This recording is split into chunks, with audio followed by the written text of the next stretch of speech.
Muy buenas noches, queridos amigos, ¿cómo están? Nueva noche de miércoles con nuestro queridísimo amigo Tomás Jocelyn Hall. ¿Cómo estás, Tomás? Qué gusto verte nuevamente. Muy bien, muchas gracias. Un abrazo a todos. Sí, oye, antes de partir vamos a hacer lo que siempre hacemos, que saludamos a las personas que ya nos han saludado. Está Antonio Rodríguez. Hola, Antonio, pregunta si habrá sorteo libro hoy. No, Antonio, seguramente el viernes de la otra semana, probablemente, pero va un sorteo de nuevo. Alejandra Labarca, mi querida amiga, ¿cómo estás, Alejandra? Alicia Santamaría, buenas noches, Alicia. Horacio Villablanca, George Gándara, mi querido amigo. Luis Rivera, ¿cómo estás, Luis? Sí, qué bueno, ya voy a revisar el mail para el tema del libro, perfecto. Jorge Calderón, ¿cómo está Jorge? Manuel Almonacid, ¿cómo está Manuel? Carmencita Miller, mi querida amiga. Renzo Gustavo, también un seguidor muy fiel de este canal. Gustavo Reyes, Vivi Burgos, Álvaro Herrera, Tomás Guevara, Yanira Martínez, Ben Vidovich, hola querido amigo, ¿cómo estás? Victoria Farías, también una gran amiga. Gustavo Reyes, Alicia Ortiz, hola Alicia, ¿cómo estás? René Ángel, Gonzalo Vargas, Mónica Loreto, Odette François, y así. Bueno, estamos empezando el programa, te cuento, Tomás, con una muy buena audiencia. Empezar un programa con 65 conectados, buenísimo. Es muy bueno. ¿Eh? Porque significa que vamos a llegar fácilmente a los 1000 y tantos, 1800. Y eso es muy bueno. Estupendo. Oye, Tomás, tenemos hartas cosas que hablar esta semana. Bueno, el primer tema que quiero conversar contigo, quiero tu opinión. Antes quiero plantearte mis conceptos en esto. El famoso bono del apruebo, el bono que le han llamado a todo el mundo bono apruebo, que el bono de 120.000 pesos, el bono invierno que prometió Boric. Ahora, ¿por qué quiero referirme a esto? El día 29 de junio, el señor Gabriel Boric, en un canal de televisión que además circuló por todas las redes sociales, él dijo que el gobierno por ningún motivo va a dar ningún bono de invierno porque eso sería incrementar el proceso inflacionario en el que Chile está metido hoy en día. Lo cual es verdad. O sea, evidentemente Boric no sabe de economía, se lo tienen que haber dicho sus asesores, evidentemente. Perfecto, eso te digo es para aplaudirlo porque significa una responsabilidad económica hacia la población, finalmente, porque recordemos siempre que la inflación le pega fuerte a los más pobres, primero que a nadie. Eso fue el 29 de junio. 2 semanas después, o sea, no alcanzó a llegar ni el medio mes, y Boric anuncia que va a dar un bono invierno 120.000 pesos y que va a beneficiar a 7,5 millones de personas en Chile, lo cual implica aproximadamente 950, 970 mil dólares. Aprox. mil millones de dólares. O sea, $1 billón. Van a tirar con una economía sobrecalentada por exceso de liquidez que viene, ¿no es cierto?, del gobierno anterior, por el tema de los retiros, por el tema del IFE, una serie de situaciones, una economía sobrecalentada y van a tirar un billón de dólares a la calle, lo cual es una irresponsabilidad que no tiene nombre. Evidentemente que esto es por efectos electorales. Yo te digo, tengo mis contactos muy buenos en Chile, no puedo dar el nombre, obviamente, pero esto fue, a mí me dijeron así de muy buena fuente, que esto fue una presión del Partido Comunista a Gabriel Boric. ¿Ah? Porque el apruebo no remontaba ya desde hace un mes y medio que la encuesta del apruebo sigue bajando y el rechazo se sigue consolidando. Y el Partido Comunista presionó a Gabriel Boric para tirar este ofertón para lograr, ¿no es cierto?, que mucha gente se dé vuelta por esta plata. Ahora, me preocupa también, y por eso quiero redondearlo con esto, me preocupa la posición de Mario Marcel. Mario Marcel era un tipo que originalmente todos pensamos que iba a ser un hombre que iba a poner paño frío, que iba a poner el equilibrio, el sentido común, la razón, el tema técnico, iba a golpear la mesa, y se ha transformado en un delirante, igual que estos otros muchachitos escolares que están haciendo un curso, ¿no es cierto?, de manejo más o menos. ¿Ah? Y dice Marcel que esto no va a afectar la inflación, que en ningún caso.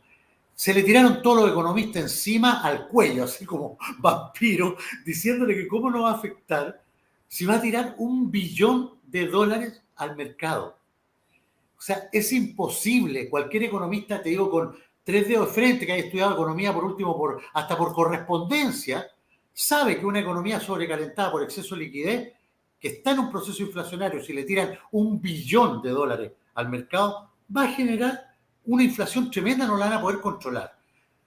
Esa es mi exposición, quiero que tú me digas tu opinión en base a todo esto que te he dicho. Para que no hayan confusiones, billón en inglés es distinto que billón en castellano, ¿no? Entendamos ese punto. Entonces, tú estás diciendo el billón gringo, no estás diciendo el billón latino, por así decirlo. Exacto. Es una de las confusiones que a mí en el colegio me costó aprender, así que por lo tanto, por eso siempre hago la precisión. Oye, mira, yo quiero salirme de la grilla política y cómo lo que tú acabas de describir impacta en la grilla. Yo quiero tratar de explicar la economía política de las decisiones de los actores, de por qué creo que están haciendo cada una de las cosas que hacen. ¿Cuál es la racionalidad implícita de ello? Porque si no, no tiene sentido, ¿te fijas? La primera es escuchar cómo la oposición toma esto, que me da rabia. Porque tú comprenderás que cuando yo escucho al hijo de Juan Antonio Coloma llegar y quejarse por este bono a prueba, porque es un bono a prueba, es un bono para el plebiscito, eso entendámoslo actualmente. La gente de Piñera hizo exactamente esto mismo en junio, tú sabes, el mismo mes, en junio del año 2020, justo para la epidemia y los encierros que teníamos. Y si tú recuerdas bien, en ese entonces se entregaron eventualmente mercadería física. ¿Te acuerdas de ese punto? Nos entregaron los food stamps, que era lo lógico. Lo lógico hubiera sido convertir esto ni siquiera en dinero constante y sonante, sino que era convertirlo en food stamps, que hubiera obligado a la gente por lo menos a haberlo invertido en cualquier cosa menos, o sea, en comida, y no en plasma o en la compra en Falabella, por así decirlo. Pero no se hizo así. Y además estaba toda la discusión de que quién se quedaba con el contrato suministro, por así decirlo, y la vergüenza de la corruptela del contrato público en ese caso, actualmente. Bueno, así es. O sea, a mí me da mucha rabia cuando yo escucho gente hipócrita, porque no tienen credibilidad. Y los tipos creen que pueden llegar y reproducir estas críticas y todo el mundo se les va a sumar y no se les suma, ¿ya? Segundo punto, que yo creo que era evidente que el gobierno iba a echar mano a esto. O sea, la verdad, la cosa que a mí no me extraña, no está ahí el problema, para mí, ¿ya? Si tú me preguntas a mí, yo no creo que tenga el impacto, yo no creo que esta elección se define ni con bonos, ni tampoco se define con un quórum de 4/7. ¿Te fijas, no? Yo no creo que la estrategia de comprarte el electorado va a ser decisiva a la hora de definir este voto. Ese es mi alegato personal, ¿no? Y así lo he dicho en privado y lo he dicho en público, no estoy con dos discursos. No me extraña lo que está haciendo el gobierno, lo iba a hacer. Y yo creo que aun cuando lo haga, esa cosa se le puede volver en contra. En parte porque a la gente le molesta ser manipulada, pero en parte porque la verdad las cosas, que las pasiones que están envueltas en el plebiscito son mucho más profundas que simplemente algo que tú puedas resolver con un bono. Esa es la verdad, ese es el punto. Y la gente en Chile es capaz de recibir un bono y votar en contra tuya. Eso ya también lo he aprendido. Así que, por lo tanto, la verdad las cosas que no está ahí el problema principal, sino que la racionalidad implícita de esto es la que me tiene preocupada. Una, tú le insinuaste. ¿Cómo es posible que Mario Marcel juegue su capital político y su prestigio personal en algo que él sabe que no es cierto? ¿Ya? Eso es una cosa que efectivamente deja perplejo a la gente que promovió a Mario Marcel para entrar al gobierno. Exacto. Y no solamente esa gente apostó a Mario Marcel. Esa gente apostó de que el Banco Central hoy día es el único resorte que va a poder domesticar la irresponsabilidad de este gobierno. Entonces ahora esperan que el Banco Central dé señales que no es capaz de darlas. Porque los problemas que están en la economía chilena obedecen a que nosotros tenemos un desequilibrio en la cuenta corriente, tenemos un déficit en cuenta corriente. Los gastos diarios nuestros son mayores que nuestros ingresos. Eso no saca nada eventualmente resolviendo el problema de déficit en cuenta corriente, con además el desequilibrio estructural que tiene el país al mediano y largo plazo y que estos tipos no saben cómo resolver. Entonces, por eso Marcel se casa con una segunda frase que es para el bronce. Porque llega y dice que la reforma tributaria va a llevar el déficit fiscal del país el próximo año a cero. Y yo quedé helado en eso. Porque eso es mentira. Es ¿Ya? mentira. Porque eso es mentira. Pero además que es mentira, entra en un juego que es súper peligroso para un gobierno de tratar de alguna manera anticipar lo que es el rendimiento de esa reforma tributaria antes de aprobarla. Porque juega expectativa. Está rematando la reforma tributaria. Está literalmente rematando la reforma tributaria y está tratando de llegar y sacarle una rentabilidad política hoy día. Mucho más que el bono, ¿eh? Mucho más que el bono de los 120.000 pesos, el gobierno está tratando de rentabilizar hoy día en la retina pública de que en el fondo esta reforma tributaria va a ordenar la economía del país, va a estabilizar la economía del país, el desequilibrio que tenemos. Y es mentira, porque no lo va a poder hacer. No. Y eso no solamente lo sabe el Banco Central, no solamente lo saben los agentes económicos, sino que lo sabe todo el mundo que más o menos ve la trama de cómo se ha venido dando actualmente el problema público del país en los últimos tiempos. Entonces, no es cosa que Mario Marcel hoy día te decepciona por el hecho de que tú esperabas otra cosa de él, sino que el tipo está entrando en pánico, se está sintiendo inseguro, se está sintiendo además dando pasos en falso. Y eso debería alertar a la gente que le tiene buena y debería alertarlo. Yo, no sé si comentamos esto la semana pasada, yo critiqué que hayan habido exministros de Hacienda que hayan ido a una sesión de fotos con él, para llegar y describir esta reforma tributaria solamente para entrar a criticarla al día siguiente. ¿Qué hacía Marfan, Alejandro Foxley, Eduardo Aninat? ¿Qué hacía ahí efectivamente Felipe Larraín, Briones? ¿Qué hacían ahí los exministros de Hacienda de los últimos años, actualmente Rodrigo Valdés, entrando a avalar una reforma tributaria que se presenta, Andrés, en medio de un plebiscito, así que era inevitable que se iba a contaminar la discusión sobre la reforma tributaria. Y además, como estos tipos tienen pretensiones de llegar y presentar varios proyectos de ley, y no uno, sino que la van a masticar en varios proyectos de ley, tú comprenderás que la discusión legislativa de esa reforma se va a chamusquear inevitablemente, porque vamos a tener que terminar discutiendo el mérito del gasto. Si tú al país le dices, mire, yo necesito una reforma tributaria para estabilizar la economía, pero además tengo que llegar y pagar el CAE, y quiero pagar el CAE, cualquiera te va a decir, ¿por qué tengo que yo aprobarte una reforma tributaria para pagar algo que es un gasto que no es consensuado y que todo el país no está de acuerdo con ello? ¿Por qué? ¿Por qué tengo que llegar y aprobarte una reforma tributaria en esas condiciones? Entonces, el mérito del gasto es también un debate que este gobierno no ha creído que va a tener. Ha tratado de llegar y presentar la reforma tributaria como un recurso estabilizador de la economía. Pero es más que eso. Y tú comprenderás que cuando además tú tienes un clima político muy enrarecido, por así decirlo, producto del plebiscito, pero producto del mal desempeño del gobierno, el descrédito del gobierno, meter una reforma tributaria en el medio de un plebiscito te contamina los ánimos absolutamente. Entonces, lo primero que alguien que hubiera querido darle un buen consejo al gobierno le hubiera dicho, mira Mario, por mucho que tengas problemas en las cuentas fiscales, lo que tú quieras, es imposible presentar este proyecto antes del 5 de septiembre. Es imposible.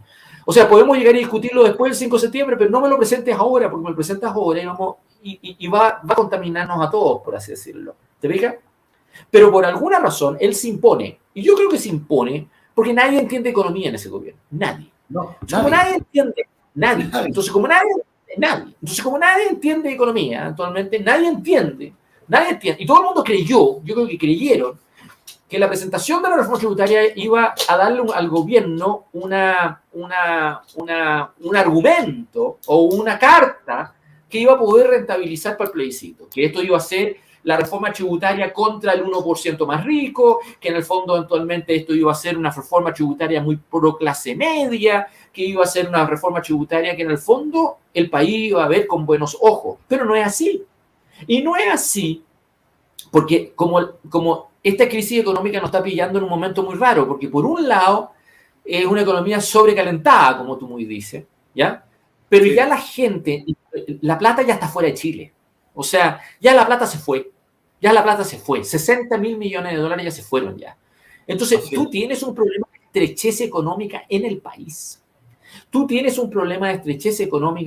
La gente está teniendo dificultades de manejo de plata, por lo menos en estratos bajos, en estratos de clase media normales, la gente que depende de su sueldo. Y además, si tú le agregas la inflación a esas personas, están perdiendo el valor adquisitivo de su plata y están yendo todos los días al mercado o a comprar y todo lo demás, y todo les sale más caro.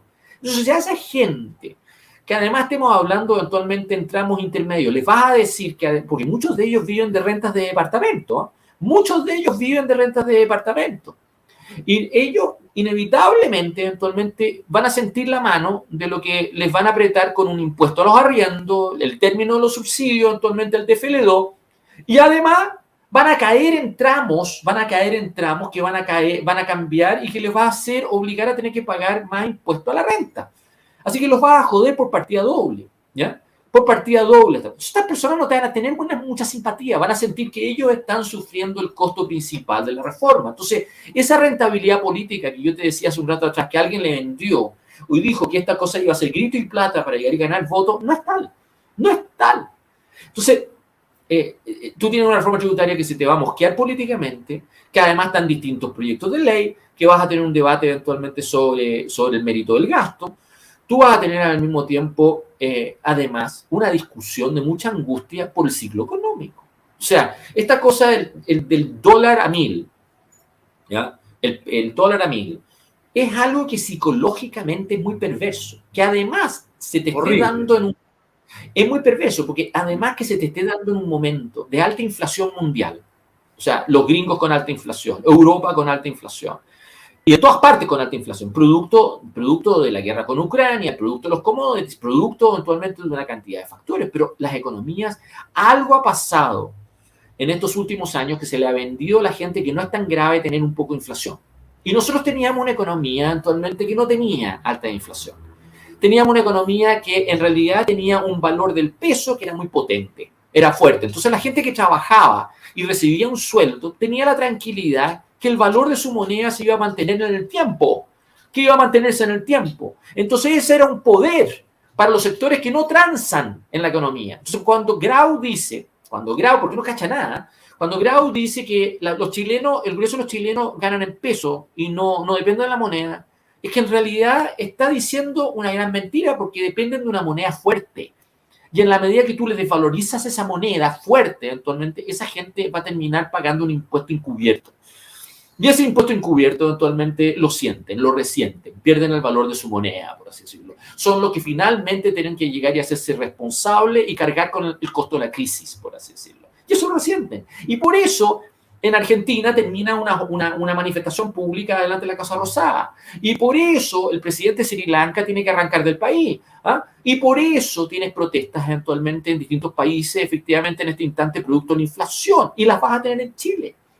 Entonces, tú tienes que las expectativas son malas, estas medidas económicas no te cambian las expectativas, no te cambia efectivamente el ciclo de inversión, no te cambia eventualmente las ganas de llegar a invertir en el país, existe un grado de incertidumbre política y un clima social interno eventualmente que no es grato eventualmente para llegar y cambiar eventualmente las condiciones, y tú tienes todos estos distractores, por así decirlo, todos estos distractores eventualmente que te juegan. Entonces, tú tienes finalmente además grupos que entran con el objeto de llegar y asegurarse de que no les perjudica la crisis. Ese es el bono a los artistas callejeros, ¿no? Ese es el sector público, ¿no? Entonces, si alguien llega y dice, quitemos grasa al Estado, eso lo dijo Alejandro Alarcón cuando trató de sugerir cómo evitar de que este bono de los 120.000 pesos actualmente produzcan un efecto inflacionario. Disminuyamos el gasto público. ¿Pero dónde lo disminuyes? Estos gallos han hecho esfuerzos. Fíjate que yo vi el otro día un informe de la Dirección de Presupuesto. Han hecho esfuerzos por tratar de alguna manera reducir el gasto, pero son todos juegos contables. Son todos juegos contables. No resuelven el problema a mediano y largo plazo. Y cuando estoy hablando de mediano y largo plazo, más allá del año presupuestario actual. O sea, estamos hablando de unos meses más. ¿Te fijas? No cosas a 3 años, 4 años. O sea, que la forma como Sebastián Piñera chuteaba los problemas. Los chuteaba al siguiente gobierno, los chuteaba para adelante. No, esto tú todo vas a sentir los efectos de esta crisis ahora. Sí, claro. Y las expectativas son de que tú vas a tener una economía actualmente con problemas serios ahora. ¿Te fijas o no? Entonces, hasta ahora en Chile, todo el juego político ha sido que la gente no se dé cuenta de eso. ¿Te fijas o no? Que nadie se dé cuenta de eso. Pero la gente se está dando cuenta de eso. Y no solamente se está dando cuenta de eso, sino que efectivamente estamos volviendo a tener problemas actualmente en la estructura de pagos en el país. Entonces, yo lo que quiero tratar de explicar con eso actualmente, de que eso tiene efectos políticos y no tienes cómo salirte de ello, por así decirlo. Entonces, yo no veo a gente al frente en la oposición con talento suficiente como para poder enmarcar esto y entenderlo en común con los otros temas que nos tocan. Porque el plebiscito es el único tema, Andrés. Andrés, en este momento es apruebo o rechazo. Entonces, cuando tú tienes actores inteligentes, que tienen información, que están dedicados a puras huevadas, pero puras huevadas. Los 4/7, el documento compromiso actualmente de Chile, vamos, actualmente. Están desaprovechando la oportunidad para que el país sea el verdadero árbitro para llegar y generar un nuevo clima. Eso es lo que quiero tratar de decir. Porque estas son oportunidades. A mí me cargan los plebiscitos binarios, me cargan los plebiscitos napoleónicos, pero es una gran oportunidad para Chile. Del mismo modo que fue el plebiscito del 88, yo he estado convencido siempre que esta era la oportunidad para hacer un reseteo del país. Cambiar las disposiciones, los ánimos, el mix público del país. Terminar con este juego ping-pong que hemos tenido hasta ahora, que nos tiene en la crisis que tenemos, por así decirlo. ¿Ya? Y los actores no han sido capaces porque han anulado eventualmente esa virtud del plebiscito. Y han terminado eventualmente enredando a los chilenos los mismos para lo mismo y para llegar a enredar a los demás. Anda a ver lo que es el verdadero debate de este plebiscito. Es el programa Sin Filtro. Ese es el debate de apruebo y rechazo hoy día. Sí. El programa... Sí. Es muy bueno, ¿eh? Muy bueno. Sí, a mí no me gusta. ¿No te gusta? Déjame explicar. Yo lo encuentro bueno, fíjate, porque de repente se dicen las cosas así a sangre pato, digamos. No te voy a decir por qué a ti te gusta y por qué le gusta, porque rechazo siempre gana en ese debate. Si a los otros tipos les va pésimo. En esa cosa adversarial, déjame tratar de explicar eso, porque yo que tú haces bien lo que dice. En ese debate adversarial, apruebo sale perdiendo siempre, ¿ya? Sí. Pongas a quien ponga, porque el otro día creo que llevaron a Carlos Minami eventualmente, o lleven al que lleven eventualmente, efectivamente. Llevaron a ¿cómo se llama? El hijo de Chenfro, al nieto de Chenfro ahí un día. No, quedan como el ajo. Entonces, a la gente de rechazo le encanta ese programa porque le sacan la mugre, ¿ya? Pero ¿por qué no me gusta a mí? Y te voy a explicar por qué. Porque a mí no me gusta por una razón muy simple, porque es pendenciero. Eso es lo que quiero decirte, es pendenciero. Aunque tú lleves ahí a Rabiné, aunque tú lleves ahí nadie razona allá adentro. Entonces entra Pancho Rego eventualmente a pelear con los otros. Entonces todo es un juego discursivo retórico, por así decirlo. De sacarle la mugre al otro. No hay ninguna capacidad de decir atrás sin golpe y que tomemos perspectiva. Entonces tú me preguntas a mí, ¿quién sale ganando en una cosa de esa naturaleza? ¿Ya? Nadie. Y te voy a explicar por qué. Porque tú lo que tienes que hacer es disminuir angustias. Lo que rechazo tiene que hacer en Chile hoy día es bajar los decibeles. Es lograr que el país tenga te miren a ti como la solución. No el tipo que entre ahí con el objeto de ayudarte a que tú descargues emociones o que descargues pasiones, sino que tiene que ser visto, este se la puede. Este es capaz de hacerlo, por así decirlo. Tienes que llegar y ayudar a que todo este libreto, por así decirlo, te ayude en el fondo, ordenar el país. Llevarlo a cambiar de disposiciones, cambiarle los ánimos. Pero si tú estás ahí como un majadero, insistiendo y hueveando y todo lo demás, le saca, tú me dices poto, yo te digo para tu madre y el doble, y el otro igual, esa cosa es suma cero. No, sí, es belicoso. Es belicoso. Pero es que te quiero tratar de decir, hasta ahora, yo siempre he dicho que rechazo tiene que llegar y ser la solución y hay que volver el plebiscito contra sus convocantes. Entonces, rechazo se podía victimizar, ¿te fijas o no? Hasta ahora, rechazo podía llegar y ser efectivamente la víctima de la película, porque en el fondo tú has tenido, toda esta convención constituyente ha sido un ejercicio cancelar al resto, a ponerle un pie encima al resto, eventualmente. Entonces, por ende, rechazo podría haber echado buena tela, en buena onda, y adentro llegando y diciendo, a mí que me registren, yo estaba en buena onda y ustedes no quisieron escuchar, ¿no? Pudieron haber sido así, ¿no? Pero todo lo contrario, ahí los tipos entran ahí como una jauría desenvainando espada, y efectivamente como unos guerreros eventualmente. Pero eso quiero llegar y decir, nosotros no lo hicimos para el plebiscito del 88. No lo hicimos.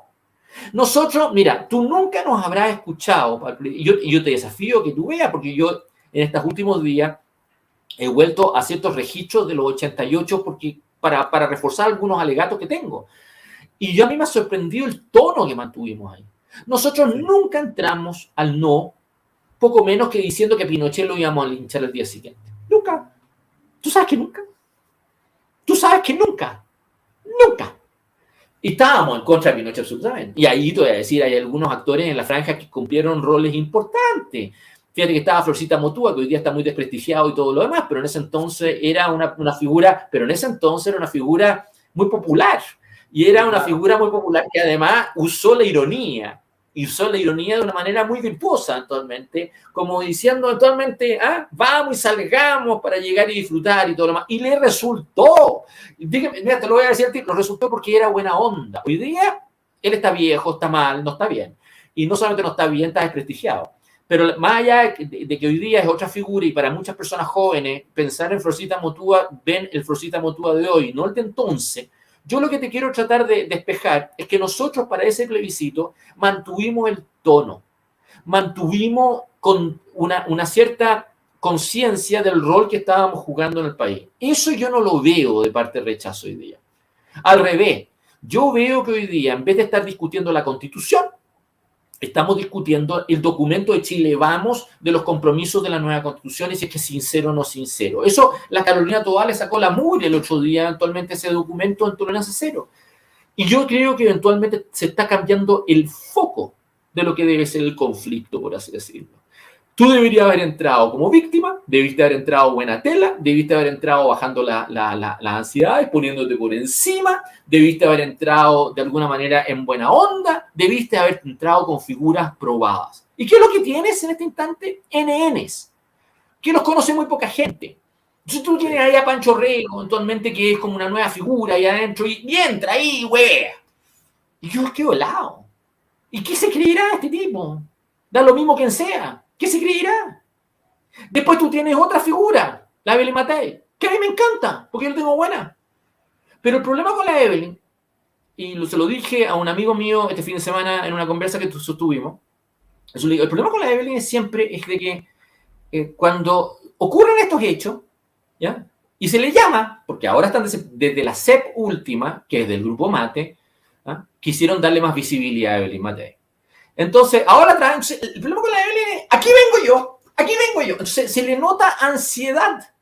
Entonces, en vez de entrar tranquila, en vez de entrar aplomada, llega y entra como una bruja. Eso es lo que te quiero decir, entra como una bruja eventualmente en un determinado momento. Y yo lo que creo que es indispensable, y se lo he dicho a quien me lo quiera escuchar, rechazo debe bajar ansiedades, no debe subir ansiedades, debe bajarlas. O sea, aquí lo que hay que tratar de hacer eventualmente es generar confianzas en el país, de que este grupo humano eventualmente, en vez de asustar, llegue y produce el efecto contrario. Y eso no está ocurriendo. Entonces, esta dinámica pendenciera es perjudicial al rechazo. A la larga, el único que tiene capacidad, porque no le queda otra, porque eso es lo que hace el gobierno. La pega de un gobierno es dar seguridad y orden. Eso es una pega histórica, es natural a la esencia de cualquier gobierno, por mucho que no lo cumpla. Pero la gente se relaciona con un gobierno, haya votado por él o no, buscando seguridad y orden. Esa es la verdad y eso es lo que va a ocurrir siempre, culturalmente, en vastos sectores del país. Entonces, al final, tú corres el riesgo que una lucha muy pendenciera te ayude a prueba. Porque la verdad de las cosas es que tarde o temprano la gente va a buscar algo que lo securitice, por así decirlo. O sea, ese es perdón lo largo, pero porque esto partió con el tema de la reforma tributaria, el tema del dólar, el tema de las señales económicas, pero yo quiero llegar y marcártelo respecto de la lógica con la cual los actores están tratando de llegar a intervenir en este ciclo. Y esa lógica yo creo que está demostrando no va a funcionar. Va a funcionar muy mal. Y yo creo que en general es lo que yo advertí en algún momento, que se van a estrechar los márgenes. Y gente que estaba bien dispuesto a hacer rechazo se va a restar. Y se va a restar porque no le va a gustar los grupos que lo manejan, no le va a gustar el tono, no le va a gustar las ideas fuerzas que están detrás, no le va a gustar el foco de la discusión. Y yo creo que ese es el tema. Eso es lo que yo quería compartir contigo. Sí. Oye, mira, Maximiliano aquí nos pregunta, te pregunta a ti, Tomás, ¿qué opinas del escenario de que Apruebo gane con el voto de la zona central, pero que sea rechazada en el sur, donde se aplicarán todas las innovaciones indigenistas? Sí, bueno, O sea, yo quiero... eso es una cosa que yo no tengo ninguna duda que va a ocurrir así. O sea, la verdad las cosas que siempre, si tú ves la votación presidencial, ¿ya? Kast ganó desde Rancagua al sur, ¿ya? Sí. Y perdió a donde debió haber ganado, que era en el norte. Debió haber ganado el norte grande y no ganó el norte grande actualmente. Sí. Esa es la verdad. Y la verdad las cosas que, y desde luego perdió en las grandes ciudades. Pero en el sur perdió, y perdió en Concepción, que es una cosa que a mí me llamó la atención, eventualmente que haya ganado Kast, efectivamente, en esa zona. Pero es importante, eventualmente, para llegar y escribirlo. Si tú me preguntas a mí, eventualmente, en este plebiscito, yo propuse, eventualmente, que si tuvieran estrategias diferenciadas hacia el norte, hacia el sur y para las grandes ciudades. E incluso propuse, eventualmente, en un determinado momento, y se lo dije, yo ahora puedo confesar algunas cosas que dije en estas reuniones, eventualmente. A mí me tocó hablar con Luciano Cruzcoque, eventualmente, porque era uno de los que, con los cuales hablaba. Y Luciano es senador por Santiago, ¿no?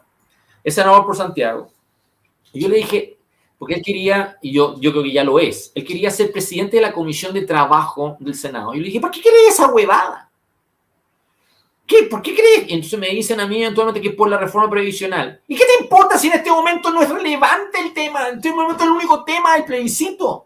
Eres senador por Santiago, eres una tremenda figura pública actualmente. ¿Por qué no te pones tu capital político para ayudar en una zona que nos cuesta? En vez de tener a Chaguán diciendo puras huevadas o viajando a ver a Putin, eventualmente, ¿por qué no colocamos a Chaguán a trabajar Valparaíso, la quinta región, que es Vietnam, hoy día es Vietnam, eventualmente? ¿Por qué en vez de tener a Mario Desbordes diciendo puras huevadas, eventualmente, no lo mandamos a Iquique, eventualmente, al norte, eventualmente, que sirva de algo, eventualmente, que sea útil por lo menos, eventualmente?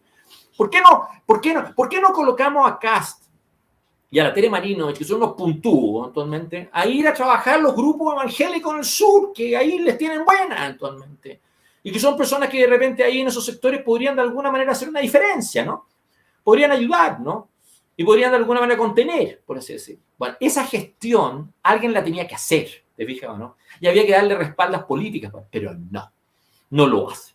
Y al contrario, los tipos entonces se meten en un enredo eventualmente para llegar y justamente hacer macropolítica, que las entienden solamente ellos, por así decirlo, y que en el fondo eventualmente pierden el tiempo. Entonces, cuando tú me haces la pregunta, ¿qué pasa si ganas este apruebo eventualmente con lo que yo he dicho de siempre? Va a aumentar la violencia. Si gana apruebo, va a aumentar la violencia. Si no, nos perdamos en esta cosa. Cuando la Elisa Loncón sale hoy día diciendo que esta constitución va a ayudar a redistribuir la riqueza para que la riqueza no quede en las 10 familias principales del país. O sea, y que además las políticas de vivienda se van a hacer vía expropiatoria. Eventualmente es evidente lo que van a hacer. Si necesitan esta constitución para llegar y poner un pie encima, para contaminar los tribunales, para llegar y cambiar efectivamente los quórums para hacer leyes, necesitan esto para anular el poder que tiene el Ejecutivo, el presidente, para arbitrar el conflicto político del país, por así decirlo. Eso es lo que necesitan hacer. Entonces, yo lo que quiero decirte a ti, lo que quiero decirte efectivamente es de que oye, yo subo este perro efectivamente no porque quieran mostrarme con el perro, sino que como mueve todos los cables, se apagan todas las luces aquí, así que se me vuelve un problema. Así que necesito apagarlo para que no me joda los cables. No, pero es simpático, él lo quieren harto las es lo más encantador que hay, pero me deja las barracas. Yo lo que quiero tratar de efectivamente de insistir es de que da lo mismo la zona sur, el norte, lo que sea. Lo que estoy tratando de decir es que el diseño político que viene para adelante impacta de tal modo que vas a ver un aumento de la violencia por el tema indígena, va a haber un aumento de los problemas producto de una inmigración que está descontrolada en el norte, vas a tener un aumento del problema de vivienda y las expectativas que se va a suscitar. A eso se vas a tener más tomas de terreno, vas a tener un aumento de las tomas de terreno. Mira, a mí yo tengo mucha distancia con Chaucer, ¿no? Y yo lo encuentro un cínico. Pero uno de los pocos comentarios que le encontré razón a Jorge en estos días es que llegó y dijo que uno de los grandes defectos que ha tenido el problema habitacional chileno es el impacto que ha tenido la inmigración y la manera como se descontroló. Y tiene toda la razón. Tiene absolutamente toda la razón. Entonces tú estás teniendo un cambio de las reglas de juego en materia de vivienda que son bastante brutales en un momento que no has resuelto los problemas del desequilibrio migratorio que tienes en el país actualmente. Y no es cosa que tú puedes postergar un tema por el otro, porque yo reconozco que lo tienes que enfrentar, pero tú no puedes hacer un cambio tan brutal en materia de vivienda como se pretende hacer sin tener claro la incidencia que tiene el tema migratorio en ello. Entonces, y no les da lo mismo, les importa un bledo, porque están de alguna manera cagados del mate, por así decirlo, y están ideológicamente predispuestos, por así decirlo. Ese es el problema. ¿Sí? Exactamente. Oye, Tomás, ¿qué piensas de esto, de la bancada de la derecha, que a mí me tiene no solamente sorprendido, sino que me tiene muy decepcionado? La derecha de Chaguán, de Macaya, ¿no es cierto? Del mismo Felipe Kast, que ahora están planteando, Chile Vamos está planteando, siguen tratando de ensuciar el plebiscito. El plebiscito, tal como lo dijiste tú, es apruebo, rechazo. Así se hizo, así se pactó, así está el acuerdo y así se hizo la reforma constitucional para llegar a este proceso. Es así fue. Apruebo, rechazo. Ahora, ojo, eso no implica de que se pueda mejorar, ¿no es cierto?, y modernizar la actual constitución si es que gana el rechazo. Eso es evidente, ¿ah? Están todos los mecanismos para hacerlo. Pero, ¿por qué esta gente de la derecha sigue planteando el tema de rechazar para reformar? Yo te voy a explicar por qué. Déjame explicarte por qué lo hace. Es por un asunto de poder. Si estos son grupos de poder que quieren llegar y controlar el manejo de la campaña. Esa es la verdad. Ahora, ¿quiénes son estos grupos de poder? Esa es la verdad. ¿Por qué no es Kast? No es José Antonio Kast, no es el grupo de los republicanos. Hoy día es el grupo Piñera, es el grupo de Piñera, es Chile Vamos. Es Chile Vamos. ¿Sí? Pero es Chile Vamos en común acuerdo con Lagos. Esa es la verdad, es como un acuerdo con el viejo laguismo, es con la gente que está en amarillo, la gente que son los exministros de él. O sea, el compromiso político era que la derecha pasaba a segundo plano, aparentemente, cosa que es falsa, porque efectivamente todo el mundo que sabe decir ahí, y al mismo tiempo esta iba a ser una campaña que políticamente iba a estar protagonizada básicamente por la gente de Lagos. Bueno, el problema con esto eventualmente es lo siguiente, eventualmente. Por un lado, Lagos no está haciendo la pega, porque Lagos hace una carta que es una parábola, y que tienen que recurrir a 3 personas, fíjate, para interpretársela. Uno, que está por rechazo supuestamente porque está Jorge Correa ahí, habiendo redactado la carta. Sí. En segundo término está el hijo que se llama igual, promoviendo apruebo. Sí. El hijo está promoviendo apruebo. Sí. Y después sale la señora, sale Luisa Durán victimizando al Lago. ¿Te puedo hacer una pregunta? ¿Cuándo viste a Eduardo Frei Montalva ir al Caupolicán y poner a la madre un Harry Tagle a llegar y hacer la pelea por él? ¡Nunca! ¡Nunca! Frei enfrentó a Pinochet a cara descubierto él solo. Él. No puso a la Maruja Ruiz Tagle ahí a pelear por él. ¡Nunca! Y ahora tú tienes una especie de grilla de corneteros ahí alrededor que poco menos dicen, ¡oh, miren aquí cómo la victimizan! A mí me indigna eso. Porque es un grupo de personas que lo único que quiere eventualmente es volver a llegar y controlar la visibilidad de este plebiscito creyendo, porque están convencidos que el rechazo gana, así que por lo tanto esto lo van a poder rentabilizar. ¿Y cómo? Yo te voy a decir cómo creen ellos que lo van a rentabilizar. Ellos pretenden que el rechazo gane con el objeto de presionar al gobierno para que hayan más Mario Marcells. Más. Esa es la apuesta. La apuesta es meterle otro gabinete, otra gente. Está bien, pero te voy a decir una cosa, ya tienes otra gente, ya tienes a Carlos Montes, ya tienes a Máximo Pacheco, ya tienes a Juan Gabriel Valdés, ya tienes a Esteban Valenzuela y no sirven de nada. No sirven de nada. O sea, suponiendo que ese diseño se pudiera llegar y fraguar, este gobierno con un elenco de esa naturaleza, y yo se lo dije a Javier Macaya esto, se lo dije, ¿tú pretendes llegar y meter? ¿A quiénes vas a meter al gobierno después del rechazo con el diseño de ustedes? ¿A quiénes? ¿A quiénes los va a meter? Lo que les va a pasar es lo mismo que le pasó a Sebastián Piñera después de octubre del 2019. Nadie va a querer entrar a ese gobierno. ¡Nadie! Porque va a estar desprestigiado y porque no va a haber espaldas suficientes como para poder corregir. Y es más, la izquierda dominante en el país, después de este plebiscito que han apruebo rechazo, es la misma. La misma.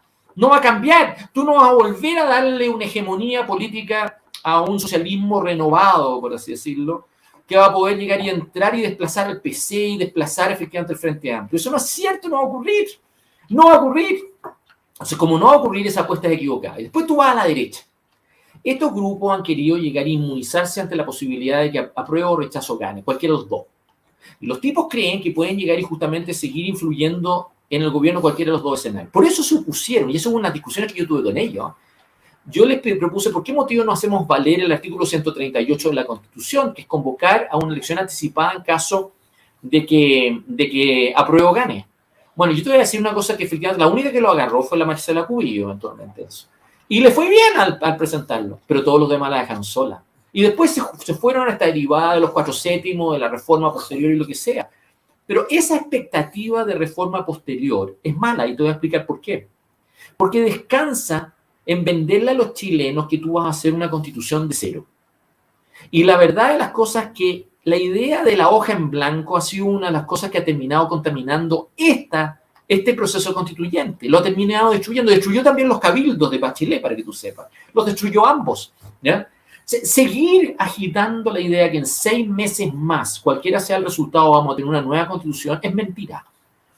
Y es muy fácil decirle a la derecha que como ellos no estuvieron nunca dispuestos a hacer estos cambios antes, ¿cómo esperan que se les crea ahora que eso va a ser un compromiso que van a respetar o que van a cumplir? Entonces el debate pasa a ser sobre ellos y no sobre el plebiscito. Si yo lo que le he dicho a estas personas, ustedes no tienen por qué llegar y creer de que ustedes van a vender credibilidad donde no la tienen. Y no es necesario que ustedes vendan credibilidad donde no la tengan, porque no es este plebiscito sobre ustedes. Y ustedes no pueden llegar y convertir el plebiscito sobre ustedes. Y lo que están haciendo en este momento es convertir el plebiscito sobre ellos. Ese es el punto. No sobre la Constitución, no sobre el desempeño de estos gobiernos, no solamente sobre la crisis, sino sobre si estos tipos son fiables o no fiables, si es que se les vuelve a dar influencia o no dar influencia. Y estos tipos no lo quieren entender. Entonces, ese punto es lo que los lleva. Y ahí es donde quiero entrar en el punto central.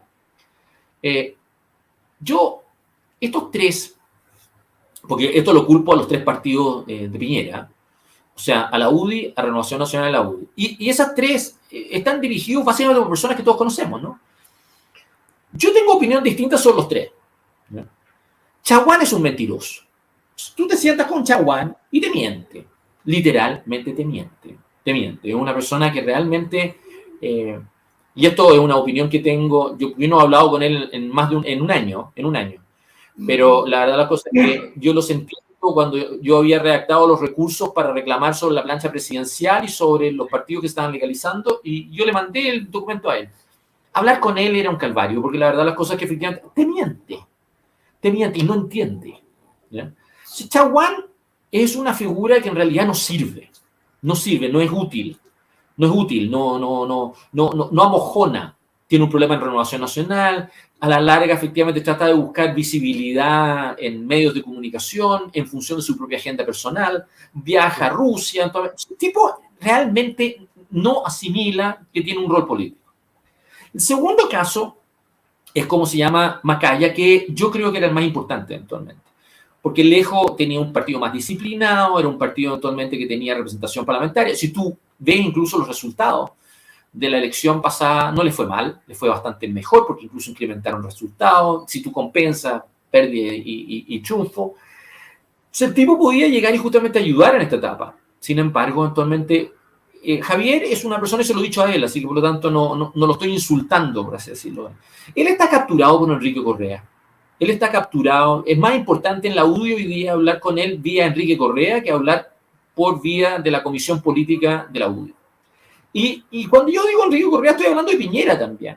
O sea, Javier Macaya entró a la presidencia de la UDI para llegar y desplazar los coroneles, a Víctor Pérez, a la Jacqueline Van Rieselbergher, a todo ese grupo eventualmente que estaba muy asociado con una generación anterior que la de él. Pero objetivamente hablando, hoy día la UDI está manejada por un grupo de personas eventualmente que se las creen, pero que hoy día obedecen más a las trenzas empresariales que tienen detrás eventualmente y a intereses que no son políticos, son intereses eventualmente de gremios, son intereses de grupos de interés, por así decirlo, ¿no? Y que de alguna manera contaminan mucho eventualmente el rol político que te puede tener la UDI. En donde más se ha notado esto no es solamente en la falta de una estrategia por rechazo. Si tú viste ahora, el Consejo Nacional de Televisión permitió el llegar y abrir la franja a organizaciones que no son políticas. Este fue un problema que existió para el plebiscito de entrada y también para la elección de los constituyentes, y por eso terminamos con la lista del pueblo. O sea, no es posible, la Constitución era expresa de que aquí los tiempos son equitativos para apruebo y rechazo, pero llegar y meterle cupo indígena, meterle otra vaina, meterle otros distorsionadores, a la larga te van a terminar contaminando lo que son los mensajes que tú tienes que hacer. Tú tienes que dar el foco mensaje, tienes que llegar y ser capaz al mismo tiempo de unificar y disciplinar los mensajes y no dispersarlos. Entonces, el momento para haber hecho esto no era ahora, era en marzo. Cuando el Consejo Nacional de Televisión recién se había instalado, metieron la Farid Serán, tú sabías que los tipos iban a tener una discusión ahí. Y yo se lo dije, Javier, tú tienes que parar esta cosa y tienes que ser capaz de alguna manera entender de que esto viene. No hicieron nada. Porque los tipos creen que finalmente pueden llegar y mejorarlo o pueden llegar y justamente que en el fondo no los va a perjudicar. Y están equivocados. Y después tú tienes Evópolis. Y Evópolis es otro problema, porque la verdad es cosa que los tipos ahí actualmente, yo no le tengo nada de mala a Luciano Cruzco, que no le tengo ninguna mala. Ninguna. Pero los tipos son frívolos. Son tremendamente frívolos. O sea, al final, los tipos, la verdad de las cosas es que entran en un juego que tú te das cuenta que, y ahí es donde salen los Pancho Rego, ahí salen los Diego Chalper, ahí salen todas estas figuras que tú dices, ¿de dónde salen estos pelotas actualmente? Son mandos medios. Este plebiscito en el 88 jamás fue manejado así. Créeme, mira, esto lo quiero explicar a Andrés, créeme. O sea, Elwin, si ciertas cosas tenía, porque era cabrón, ¿no? O sea, tratar con Patricio Elwin era una cosa difícil, no era fácil, ¿ya? No era fácil, ¿ya?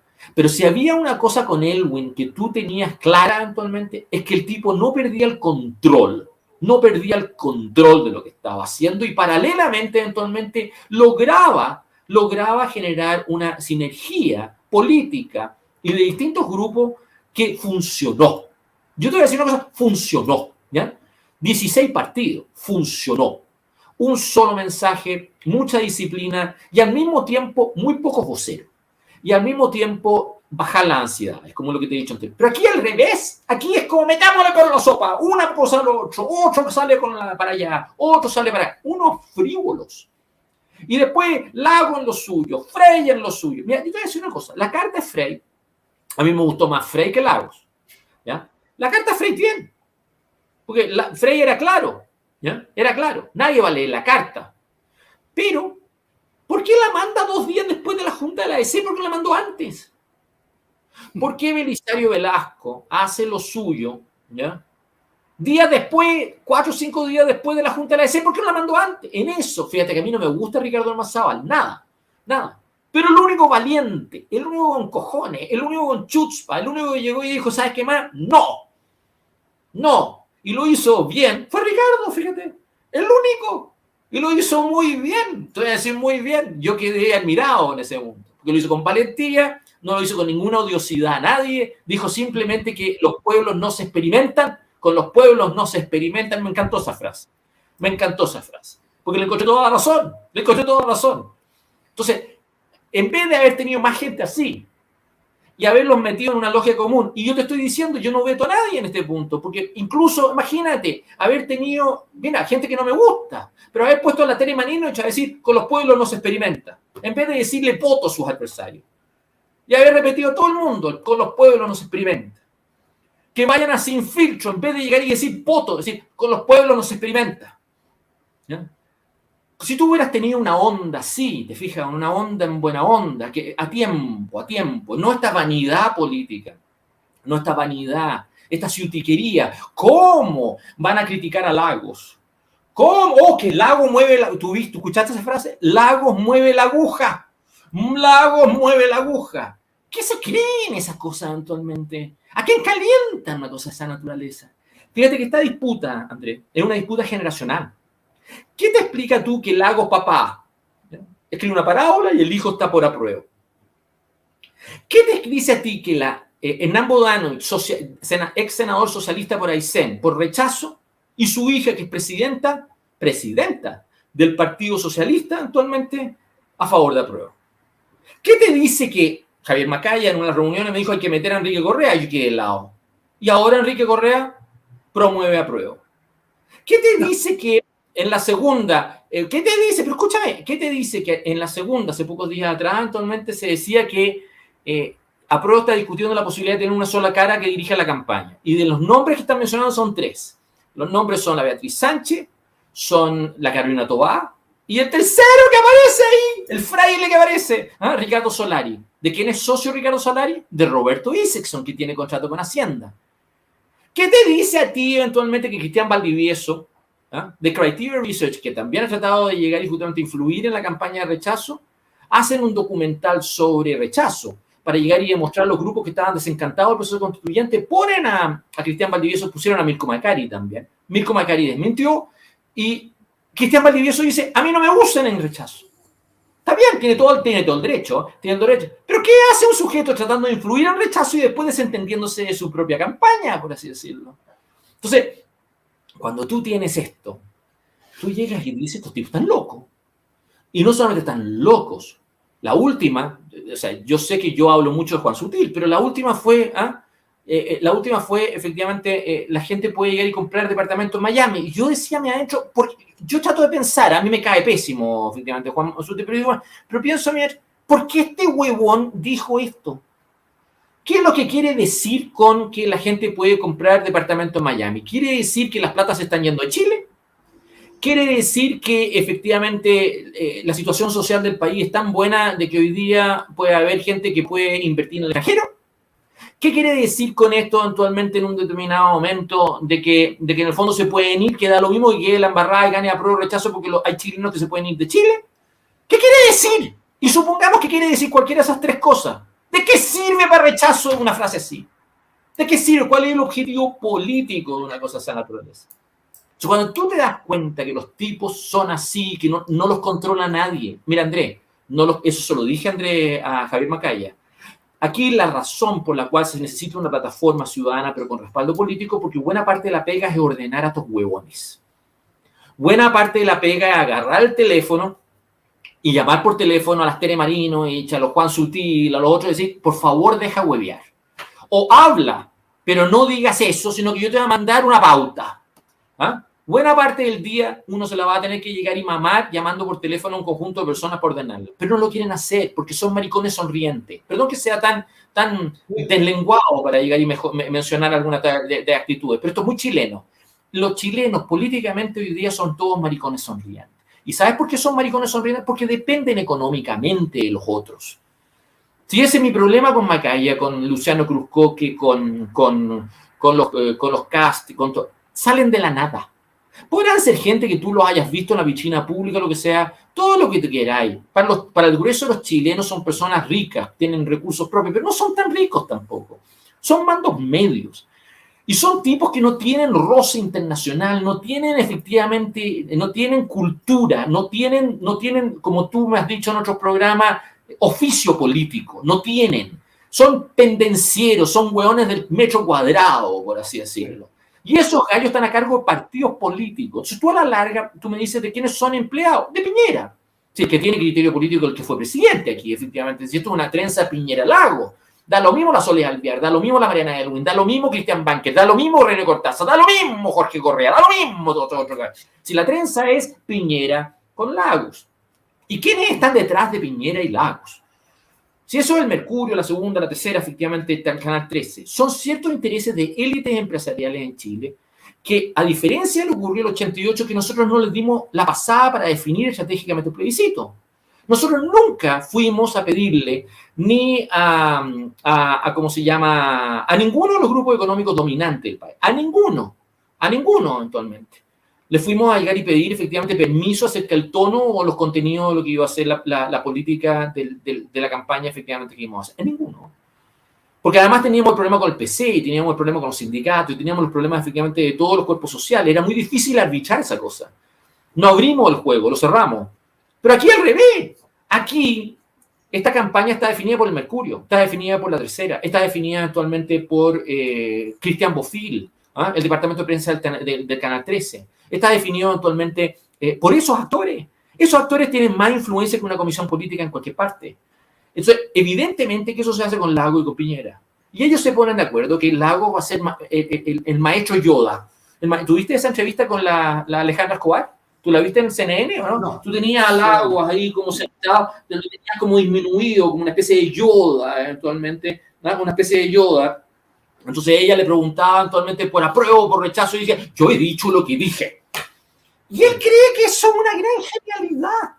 Y tú tienes una cantidad de cortesanos que le repiten, oh, habló Lagos, oh, movió la aguja, por así decirlo. Y no es cierto esa tontera, por así decirlo.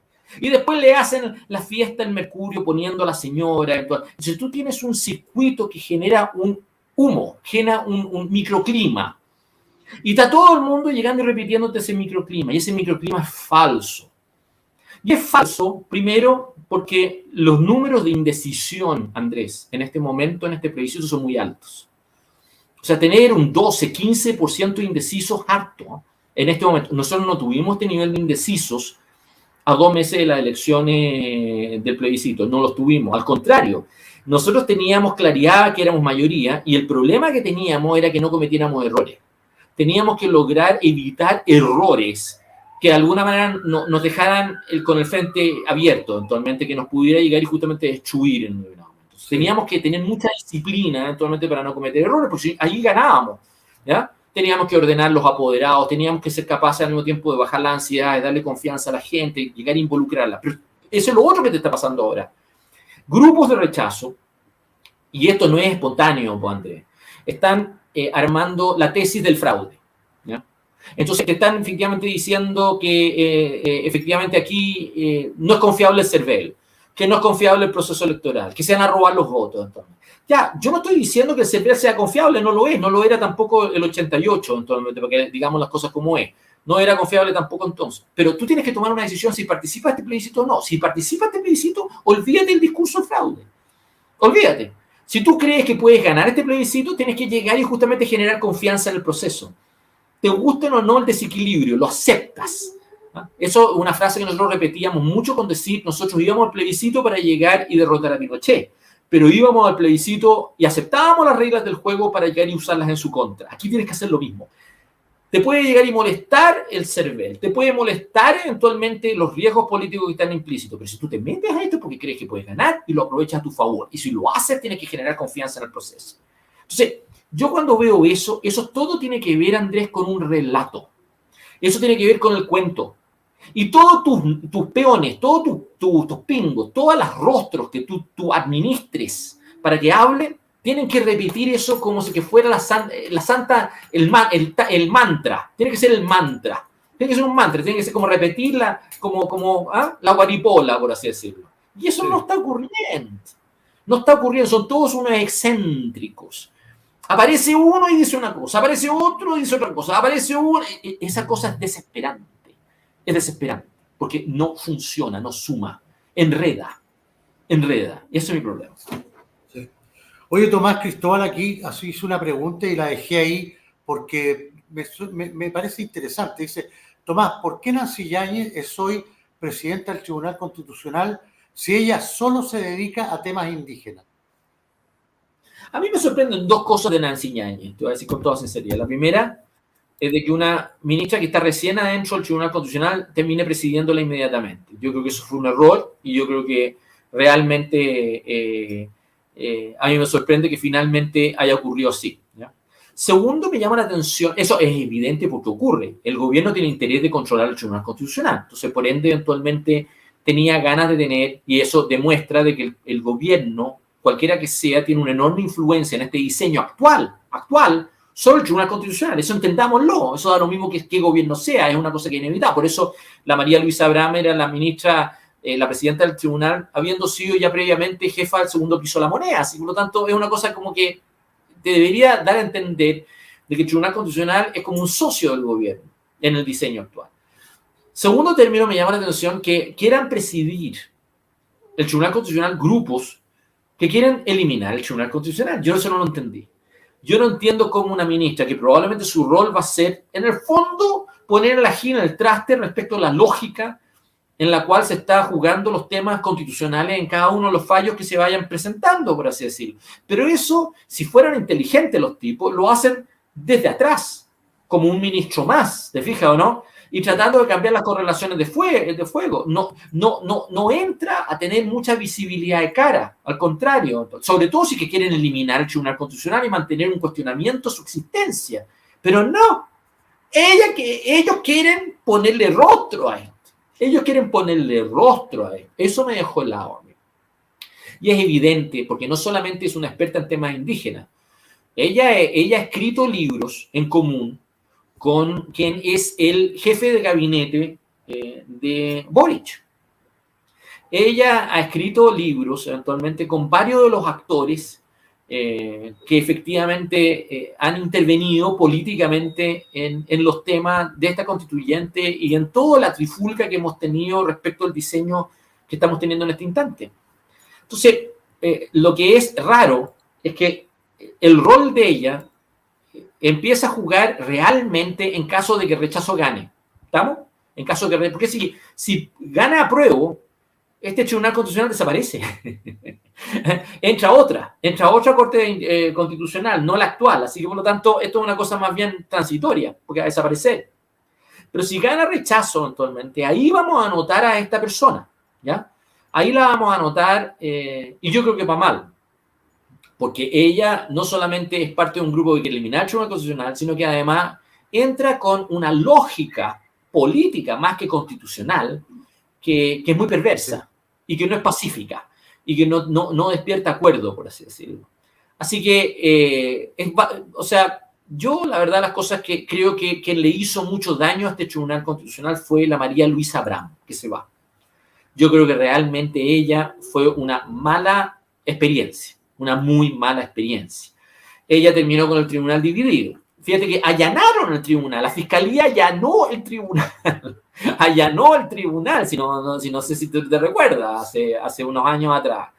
Sí. Entonces terminó, aparte que se dividió internamente ahí adentro, sino que además yo la responsabilizo junto con Andrés Tagle y con la Carmen Gloria Valladares del Trícel, los tres, de generar una plancha presidencial insostenible creyendo que ellos la iban a rentabilizar, y terminó ayudando a sus adversarios. Ellos validaron que Marco Enrique Minami estuviera en la plancha presidencial contra disposición expresa de la Constitución. Y yo creo que la María Luisa Abraham politizó el tribunal. Lo politizó no solamente en lo que te acabo de mencionar, lo politizó también por los retiros previsionales, porque Piñera usó al Tribunal Constitucional como quiso, pero como quiso eventualmente, para llegar y justamente viabilizar lo que él quería hacer o evitar eventualmente respecto de esta discusión mientras se fue dando los retiros sucesivos. Y no solamente politizó el tribunal en esas materias, sino que en otras. Entonces, no es extrañar que entre una figura eventualmente muy partisana, por así decirlo, porque el tribunal hoy día está muy desprestigiado precisamente por eso. Sí. Oye, Tomás, pasando a otro tema que es re interesante, por un tema estratégico, el Partido Republicano presentó una acusación constitucional, tú sabes, en contra de Iker Casillas. Ahora, si nosotros analizamos la trayectoria de Iker Casillas en estos 4 meses y algo de gobierno, podemos concluir que ha sido francamente desastrosa. En la Araucanía es un desastre, está peor que nunca el tema. Los actos terroristas han subido como en un 70% aproximadamente. El narcotráfico en Chile ya se tomó las calles, hay ajuste de cuenta todos los días, muertes todos los días, balean a personas en pleno día en el centro de Santiago. La delincuencia ya se desbordó a niveles que jamás en la vida habíamos visto en nuestro país, incluyendo, hemos importado, ¿no es cierto?, nuevos tipos de delitos, como el sicariato, que eso no existía en nuestro país, nunca, ni siquiera en nuestras peores pesadillas se nos hubiera ocurrido pensar en un sicario en nuestro país. Hoy día hay sicarios y por 300 lucas la gente puede mandar a matar a otra persona, así de claro. Ahora, por lo tanto, la gestión de Iker Casillas evidentemente ha sido deplorable. Yo creo que de los ministros del Interior que han habido desde el año 90 hasta ahora, lejos la Iker Casillas ha sido lo más deplorable y lo más horroroso, bueno, peor que Peña Ilio incluso, porque para mí Peñailillo le rasguña los talones, ¿eh?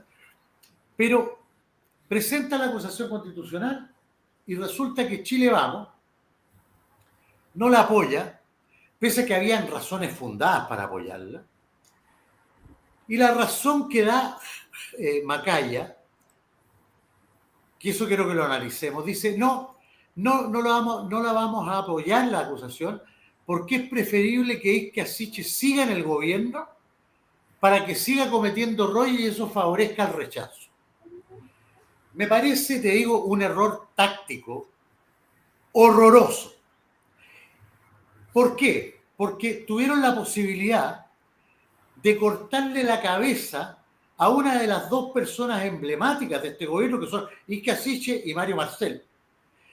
Isquia Siche es amiga personal de Boric, es la segunda autoridad del país, por ser la ministra del Interior, y tuvieron la oportunidad de darle un golpe mortal al gobierno Gabriel Boric y prefirieron, ¿no es cierto?, apostar por algo que no saben si va a ocurrir o no, porque no te quepa la menor duda que le van a poner 10 asesores encima a la Isquia Siche, que le van a decir, no diga esto otro, no diga esto, no haga esto, no vaya para allá, no vaya para acá, venga para acá, vaya para allá, para que no cometa ningún error de aquí al 4 de septiembre. Eso es un hecho, es una cosa lógica.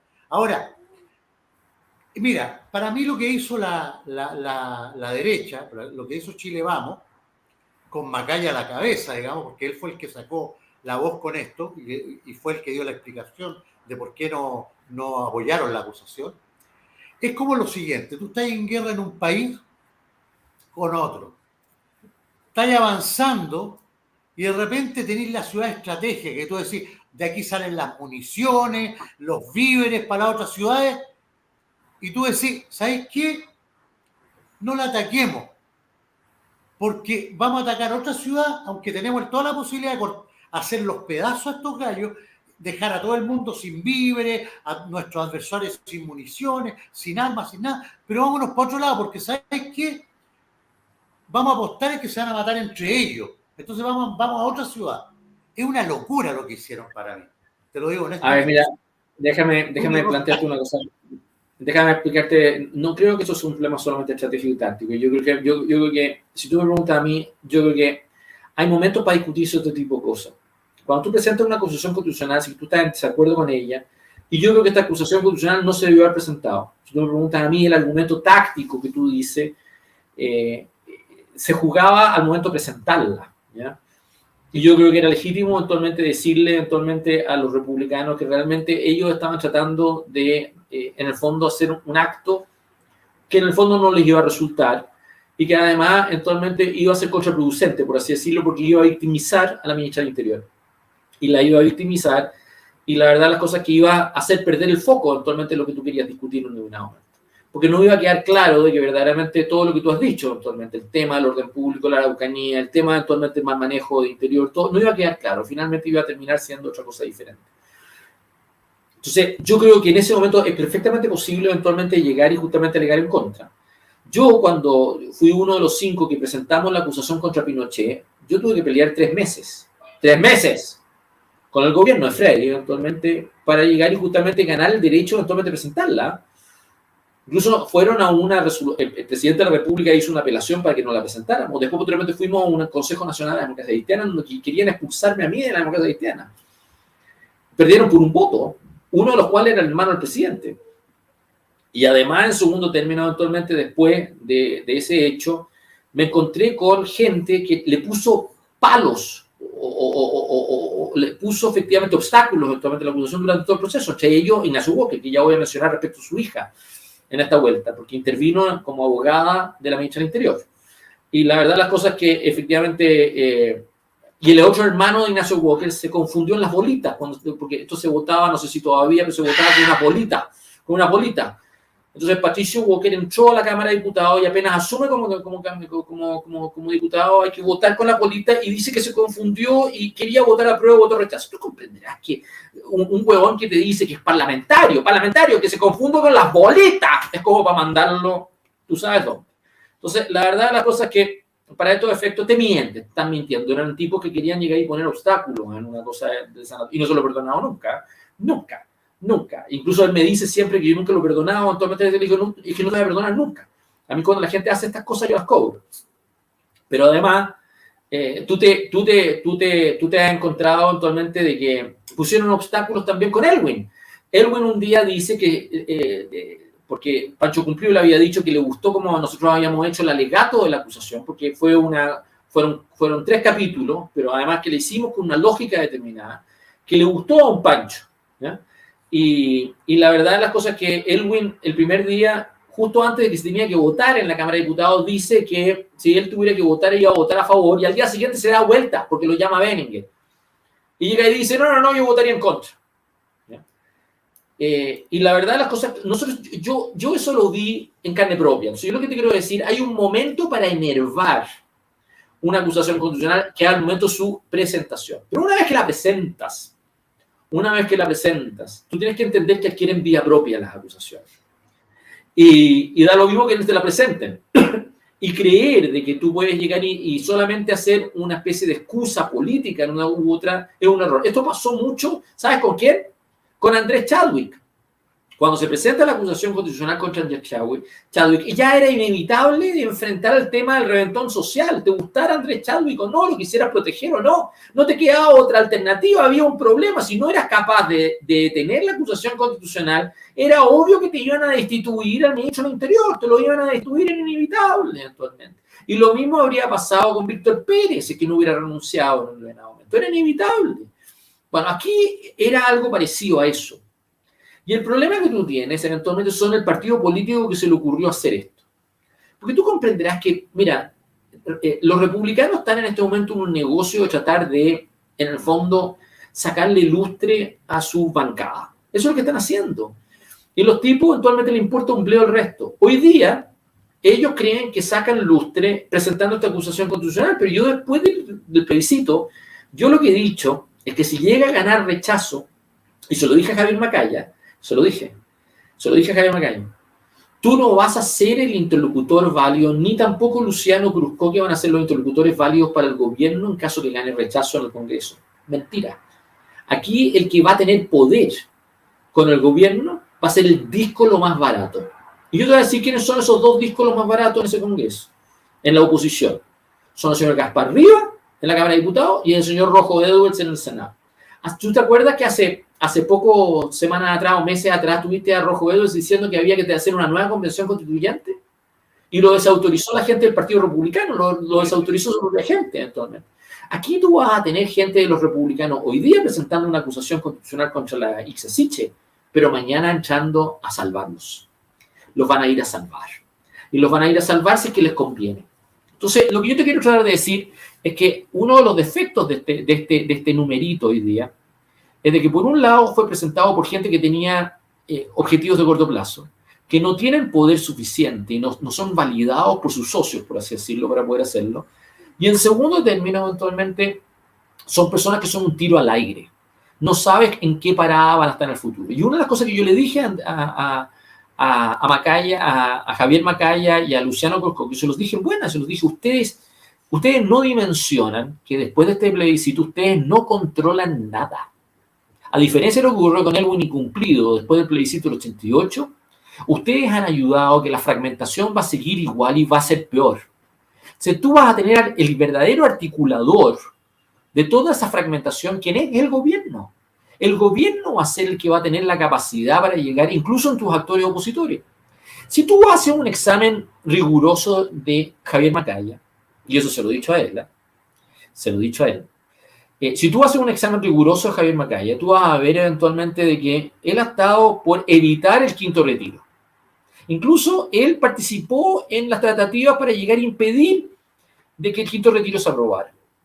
Él estuvo en segundo término participando con Gabriel Boric en conversaciones para llegar y viabilizar la ley de infraestructura crítica, que creo que acaban de aprobar en el Congreso.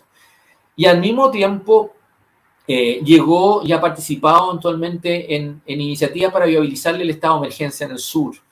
Él, el acotado, el que ha generado problemas y discusiones, por así decirlo. O sea, él lo han tratado de meter como un interlocutor válido del gobierno. Si yo le dije, no, tú eres un tipo para el gobierno valioso, hoy día. Pero tú tienes que entender que eres presidente de un partido de oposición. Y tú tienes que entender para estos efectos que te van a tratar de usar para neutralizarte. Si tú no eres capaz de entender eso, se te va a ir gente. Se te va a ir gente a tu frente más, a dos grupos. A dos grupos se te van a ir. Estos tipos, tanto en Evópoli, como en Renovación Nacional, como en la UDI, no cachan que en la etapa que viene después hay dos grupos que van a profitar de su deterioro. ¿Sabes qué son?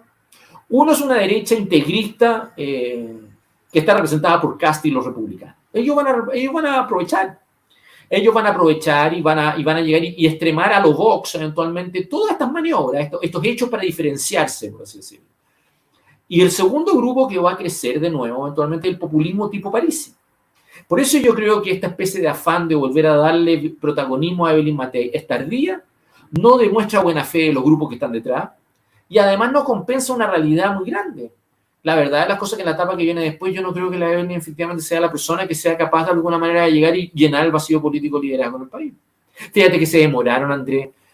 Si tú me preguntas a mí con quién yo habría feliz trabajado en común, una cosa en común, y era parte de las conversaciones, es con la Marcela Cubillo, porque si es lejos, es la única persona en esta convención constituyente que entendía el problema que estábamos teniendo eventualmente. Y fue inteligente ella durante incluso la fase final de la convención constituyente, porque no se metió en las tonteras que hizo Cristian Monker, que hizo Bernardo Fontaine, que hizo actualmente con Chaín, incluso que cayeron algunos gente de buena onda como Bernardo de la Maza, pero que en realidad eran puros metidas de pata. Tampoco se fue al extremismo de la Tere Marinovich y de todo ese discurso eventualmente. Se mantuvo por encima y al mismo tiempo fue capaz de ser una voz importante eventualmente para explicar lo que estaba ocurriendo en general. A mí me cae fantástico la Marcela y creo que por mucho que sea muy controvertida para todo el resto que no le cae bien, la verdad las cosas es que es una figura muy potente eventualmente para llegar y explicar, tiene el relato apropiado, tiene el diagnóstico adecuado y yo para serte sincero me entendía con ella y me entiendo hasta el día de hoy efectivamente, en muchos sentidos efectivamente en un diagnóstico parecido. Y la verdad las cosas que a mí lo que yo dije en un determinado momento a estos tipos, ¿por qué motivos se demoran tanto en darle visibilidad? El Mercurio recién le dio una entrevista a la Marcela Cubillo hace un mes y medio atrás. ¿Cómo es posible que se hayan demorado tanto tiempo? ¿Por qué?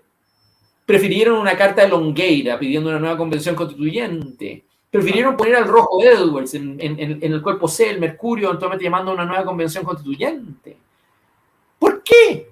Y ahí tú te das cuenta que la derecha siempre llega tarde, llega mal, no es capaz de valorar lo que tienen y se hacen trampas en solitario, por así decirlo. Se hacen trampas en solitario y la embarran siempre. Entonces, se hacen acreedores de la crítica que no son confiables. Entonces, ahí es donde yo te digo que cuando tú me haces la pregunta respecto a esta acusación constitucional y el manejo Macaya y al mismo tiempo como sea, yo creo que Javier, mira, yo trato distinto a Javier de cómo trato a Chaguán.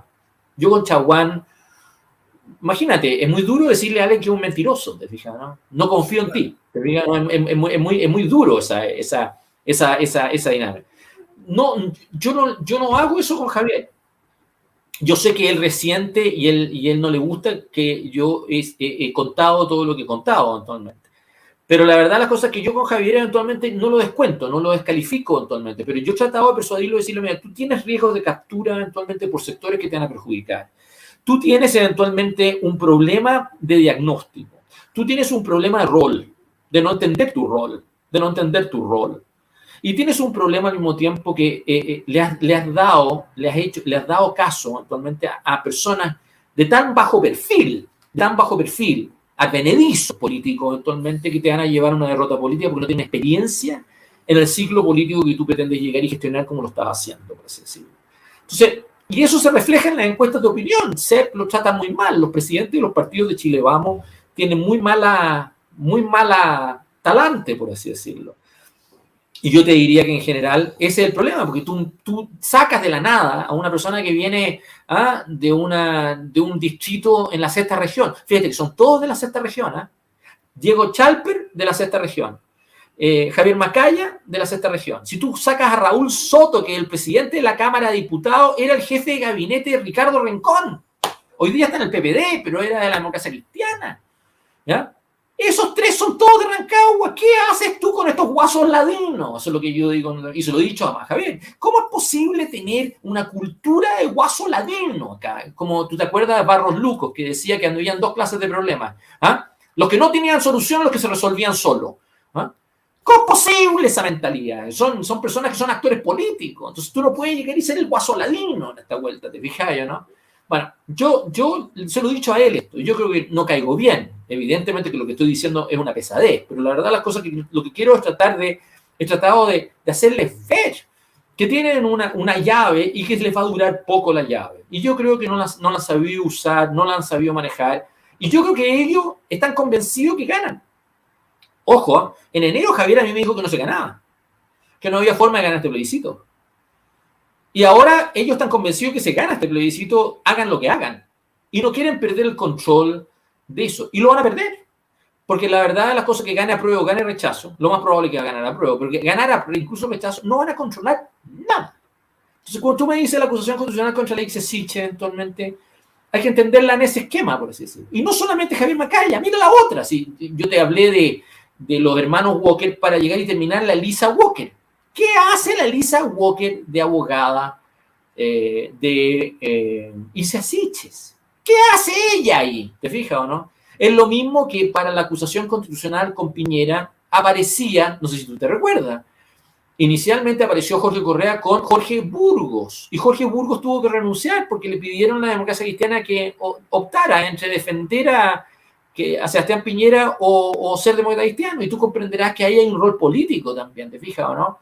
Entonces, yo lo que quiero tratar de decirte a ti es de que los tipos se pierden en las razones de por qué aceptan. Cuando yo presenté la acusación constitucional, la abogada que Pinochet nombró para representarlo era una persona que yo quería mucho, que era la Olga Feliu. Había sido senadora, designada, todo lo que tú quieras, pero yo le tenía mucho cariño a ella en lo personal porque su marido era profesor mío. y no solamente su marido era profesor mío, sino que su yerno era profesor de procesal mío. Entonces, yo a pesar de que tenía estos roles que teníamos nosotros como los acusadores, con ella, que era representante de Pinochet, tú comprenderás que eventualmente cumplía un rol ahí muy puntuo para nosotros y muy difícil, yo siempre mantuve un buen trato, ¿no? Y un trato amable, y que incluso cuando nosotros perdimos la acusación, cuando nosotros la perdimos, yo la llamé por teléfono y le dije, mira, te mando un beso. Y la llamé yo, no me llamó ella a mí, la llamé yo, y te mando un beso. Entonces, lo que te quiero tratar de decir en buenas cuentas eventualmente es que eso no ocurre hoy día porque los tipos no entienden. Porque los tipos no entienden que tienen una dimensión política que tienen que cumplir. Entonces, ¿qué hace la Lisa Walker ahí? ¿Qué hace?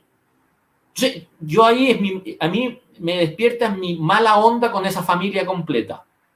¿Te fijas, no? Es mi mala onda. En algún momento Ignacio Walker en Marrakech me dijo que en su familia la tesis de que los Jocelyn Holt no se venían con ellos venía de la revolución del 91. Se dije, deja huevear. A mí lo que me molesta es que no es un huevón. Nada más. Y fue una discusión, fue la última vez que yo hablaba con Ignacio en mi vida. Eso fue el año 2010, para ser preciso, en Marrakech. Y la verdad de las cosas que te voy a decir con todo sería que la opinión que yo tengo de Ignacio se extiende a todos sus hermanos. Se extiende a Matías, Patricio, se extiende al que fue ministro de Agricultura de Sebastián Piñera. Y ahora me doy cuenta que se extiende a su hija, actualmente, porque los tipos tienen una lógica que son incapaces de entender las dimensiones políticas de lo que están haciendo. Esa es la verdad. Y eso no solamente afecta a los Walker, afecta a Macaya, afecta efectivamente a gente que debería tener un poco más de formación, ¿te fijas o no? Ubicarse un poco más en sus roles, pero no se ubican. Sí. Mira, aquí Renzo Gustavo hace una pregunta y dice, ¿cómo que va a ganar Apruebo Tomás? Si todas las encuestas dan ganador al rechazo, incluso por hasta 18 puntos de diferencia. ¿Tan pesimistas estamos? Bueno, mira, es que es súper buena la pregunta porque la verdad la cosa es que refleja lo que se quiere hacer con estas encuestas. ¿Estamos? Estas encuestas se usan básicamente para generar una percepción anticipada de triunfo. ¿Estamos? Eso significa, ¿por qué le molesta a Renzo eventualmente de que yo ponga en duda eso? Le molesta porque la gente que ha tratado de fabricar esta estrategia necesita esa percepción anticipada de triunfo. Yo lo que he dicho es de que tú no vas a ganar este plebiscito con una percepción anticipada de triunfo. Tú necesitas mentalizarte que vas a perder. La única manera que tú puedes ganar es ponerte en tu peor escenario. Si no eres capaz de ponerte en tu peor escenario, vas a perder. Si tú crees que aquí hay que llegar y ganar este plebiscito generando percepciones anticipadas de gente que ya va a votar rechazo, no vas a ser capaz de trabajar la gente que hoy día tiene dudas o que no quiere necesariamente votar rechazo. Tienes que llegar y ir a conquistarlos a ellos y no simplemente a insuflar ánimo en gente que ya está insuflada, por así decirlo. Segundo, estas encuestas descansan eventualmente en lo que hemos hablado varias veces eventualmente, que es una estrategia de incrementos marginales. Es decir, tú no ganas aquí, según esta lógica, ¿ya? Tú ganas aquí en la medida que tú incrementas de a poquitito, de a poquitito, de a poquitito. Y para eso tienes que establecer una curva, tiene que ser una curva. Y yo lo que he dicho es de que estas encuestas en un plebiscito napoleónico como este no tienen curva. Por lo menos no tienen curva tanto tiempo anticipado al plebiscito. Tú ves que estas encuestas las están haciendo hace mucho rato, ¿no? Y estas encuestas las están haciendo mucho rato en momentos que el país no estaba realmente decidido en una dirección u otra, porque ni siquiera se habían mentalizado de que iban a votar respecto a un texto que no conocían, por así decirlo. Sí. Así que para estos efectos, llegar y plantearle a alguien una intención de voto, como diciendo, ¿qué votaría usted si el plebiscito fuera mañana? Cuando el plebiscito no va a ser mañana, era generarle un dilema falso. Tercero, son encuestas telefónicas y como tales no son probabilísticas y por ende tienen el sesgo de las encuestas telefónicas, de que solamente las contestan las personas que quieren contestarlas. Y tú lo que tienes que hacer eventualmente es acceder a personas que no quieren contestar o que de alguna manera son más reacios, por así decirlo. Y ahí están desequilibradas, por así decirlo. Por otro lado, eventualmente tienes el problema de que incluso estas encuestas, aunque tú le dieras un valor relativo, tienen grados de indecisión que son decisivos. 12, 15%, muy alto para la fecha en que estamos. Y la verdad de las cosas es de que no hay claridad, y lo único que hay es claridad respecto a la brecha generacional que está detrás de ella. Aquí tú tienes un divorcio generacional entre la generación nuestra, Andrés, la generación nuestra, sí, que probablemente va a estar a favor del rechazo, y la generación nueva, que está más inclinada a prueba. Pero toca la casualidad que la segmentación etaria de este padrón electoral favorece a las generaciones más jóvenes que la nuestra. Nosotros no somos dominantes en este padrón. El grueso del padrón electoral no tiene experiencia electoral en Chile antes de Bachelet el 2005. No la tiene. No la tiene más del 60% del padrón. No la tiene. Entonces, lo que yo te quiero tratar de decir efectivamente de que en general esas encuestas no te hacen cargo de que en este momento no está la curva, tienen sesgo. Paralelamente, la estrategia de incremento marginal es un error en un plebiscito que o lo ganas en toda la dimensión, en todos los frentes, o lo vas a perder. Y es un error de llegar y creer de que tú lo vas a ganar estrechamente, porque este plebiscito juega divisiones culturales de tal envergadura, que en el fondo eventualmente no van a ser marginales los resultados. Es decir, no vas a ganar por un punto, 2 puntos. El que gane va a ganar holgadamente. Y va a ganar efectivamente una fase dependiendo de factores culturales que están ya desplegados y son fracturas políticas que no quedan bien reflejadas con los debates que has tenido, son los 4/7, el compromiso democrático, un nuevo acuerdo por la paz, una nueva CC, un nuevo plebiscito, esas cosas pajas. Entonces, o apruebo para reformar, o rechazo para reformar, eso es paja. Esto es apruebo o rechazo. Y tienes que llegar y adornar rechazo y tienes que darle forma a esa radicalización, porque es un plebiscito radicalizado. Tienes que darle forma para que no te perjudique la radicalización. ¿Te fijas o no? Entonces, no me sirven los incrementos, los incrementos marginales de apoyo. No me sirve eventualmente una estrategia de rechazo sobre la base de dar la imagen de que el rechazo va aumentando. Porque esa es la estrategia con la cual se perdió con Kast, es la estrategia con la cual se perdió el plebiscito de entrada, es la estrategia que ha llevado al país a un desequilibrio político de tal envergadura en 13 votaciones, que es dable suponer que las va a volver a perder de nuevo. Entonces, yo lo que digo a esas personas eventualmente que en el fondo, efectivamente tú tienes que tener investigación, pero no cuantitativa. Aquí lo que se jugaba era tener investigación cualitativa de calidad.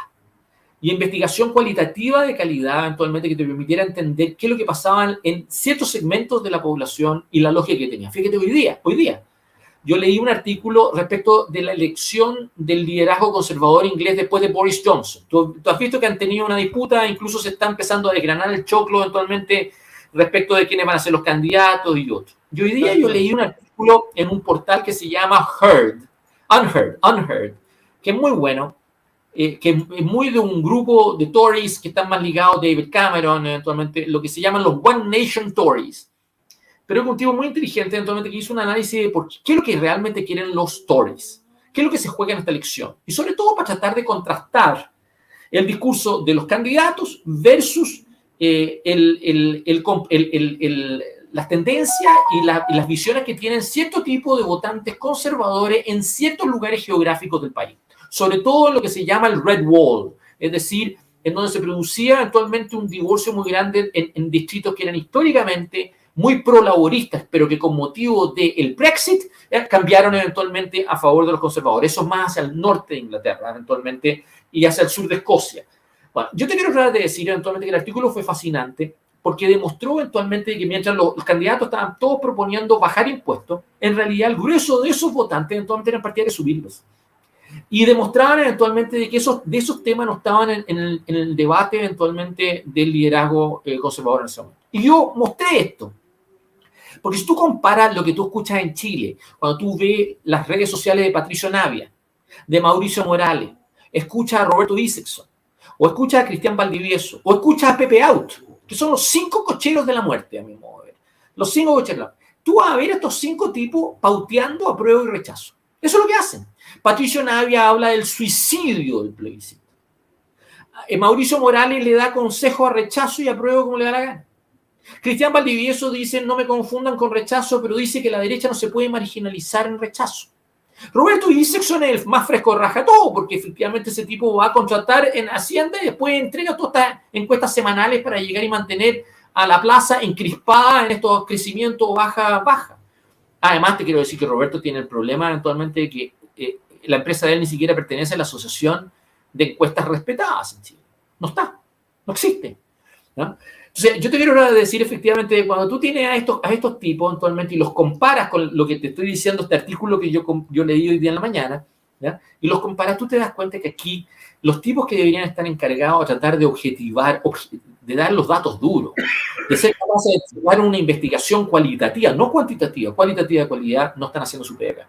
Entonces, no hay buena investigación. Una de las conversas que me invitó a la Marcela con estos 4 tipos, fue con una persona que estaba en la campaña de Kast. Un tipo muy simpático, un grandote, grande. Ya en algunas personas les he mencionado el nombre. Entonces, él es el que en esta comida, en un determinado momento, empieza a llegar y decir, aquí vamos a tener varios rechazos. Vamos a tener un rechazo libertariano, un rechazo popular, un rechazo minero, un rechazo agrícola. Y yo quedé de lado. Yo ahí me empecé a atragantar con el sushi. Y yo cuando me pongo nervioso como. Cuando yo me pongo nervioso, empiezo a comer. Entonces, yo me empezaba a atragantar y yo le pregunté a él, dime tú, ¿cuánta investigación hicieron ustedes para la campaña Kast, para la segunda vuelta? Dime tú las investigaciones concretas, dímelas, ¿cuáles fueron? Y no las hicieron. El que hizo ese trabajo para la campaña de Boric, y que lo hizo súper bien, es el actual embajador que acaban de nombrar en la OEA, ¿no? Y ese sujeto ya venía trabajando con la Beatriz Sánchez y realmente hizo un aporte eventualmente. O sea, Boric entró a la segunda vuelta con mejor trabajo cualitativo, investigación de calidad que lo que era Kast. Bueno, yo te voy a llegar y decir que esa falta de investigación hoy día se nota mucho en rechazo. Se nota en su falta de disciplina de mensaje, en su falta de foco, en su falta de priorización. Se nota mucho eventualmente en la forma como son erráticos. Han mandado segunda papeleta, tercera opción, plebiscito por plebiscito, nueva convención constituyente, 4/7 eventualmente. O sea, comisión de expertos eventualmente. Esa variedad de cosas demuestra que los tipos no tienen buena investigación. No la tienen. Aquí lo que hicieron los gallos fue exclusivamente lo siguiente. Me metamos en la mente. Aquí que necesitamos el control de la campaña. Vamos a tener varios rechazos para que nosotros no aparezcamos. Vamos a permitirle que la izquierda renovada con Lago haga la pega pública. Nosotros vamos a estar en un segundo plano. Vamos a dar un acuerdo político para que nadie nos pueda culpar a nosotros de que efectivamente vamos a salir mal parados de esta tontera. Y paralelamente, eventualmente, rechazo a ganar. Y como va a ganar, eventualmente, nosotros vamos a estar ahí abajo para llegar y justamente recapitular efectivamente la situación posterior. Y vamos a usar a Roberto Isakson, a Cristian Valdivieso, vamos a usar a Pepe Out para que den una imagen falsa de que esta discusión, no solamente que están ganando, sino que esta discusión se define entre actores institucionales.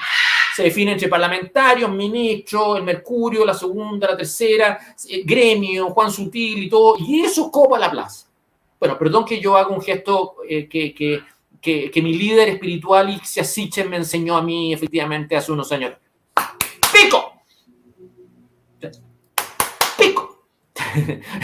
Si esto se convierte en meme, me da lo mismo. No se hace así. No se hace así. ¿Ya? Porque esta elección no se va a definir así. Y eso se lo tuve que decir a este tipo, se lo tuve que decir, ¡córtenla! Ustedes han perdido 13 votaciones con esa mentalidad. 13 votaciones han perdido con esta mentalidad. ¿Cómo es posible que sigan en esa mentalidad? ¿Te fijas a ese punto, no? O sea, yo lo que quiero tratar de decir efectivamente es que a mí me ha costado mucho explicar eso. Me ha costado mucho, no he logrado convencer de eso. Si tú me preguntas a mí, las personas que me ha tocado conversar esta cosa, yo reconozco de que he fracasado en ese esfuerzo. Pero tengo razón. Primero porque la experiencia me la avala, porque en el fondo actualmente, a mí, en un momento determinado, Javier Macaya en esta conversación ese mismo día me dice a mí, Chile es distinto al 88. Entonces le dije, ¿qué experiencia tenés tú en plebiscito de esta especie? Dime tú qué experiencia tenés tú. Y olvídate del 88, que es muy atrás en la historia nuestra actualmente. Ya, olvídate del 88. ¿Por qué no te vas a Brexit en Inglaterra el 2016? ¿Por qué en vez de traer a una duquesa sede vacantista integrista católica del Partido Popular Español, la traes acá a pito de nada? ¿Por qué la traes acá en vez de traerte a Dominic Cummings, en vez de traerte a las personas que eventualmente han hecho experiencias exitosas en esta materia? ¿Por qué no trajiste gente, por qué no aprovechaste esta coyuntura para traer a personas que dieran la imagen de que se podía llegar y hacer una diferencia en esta materia?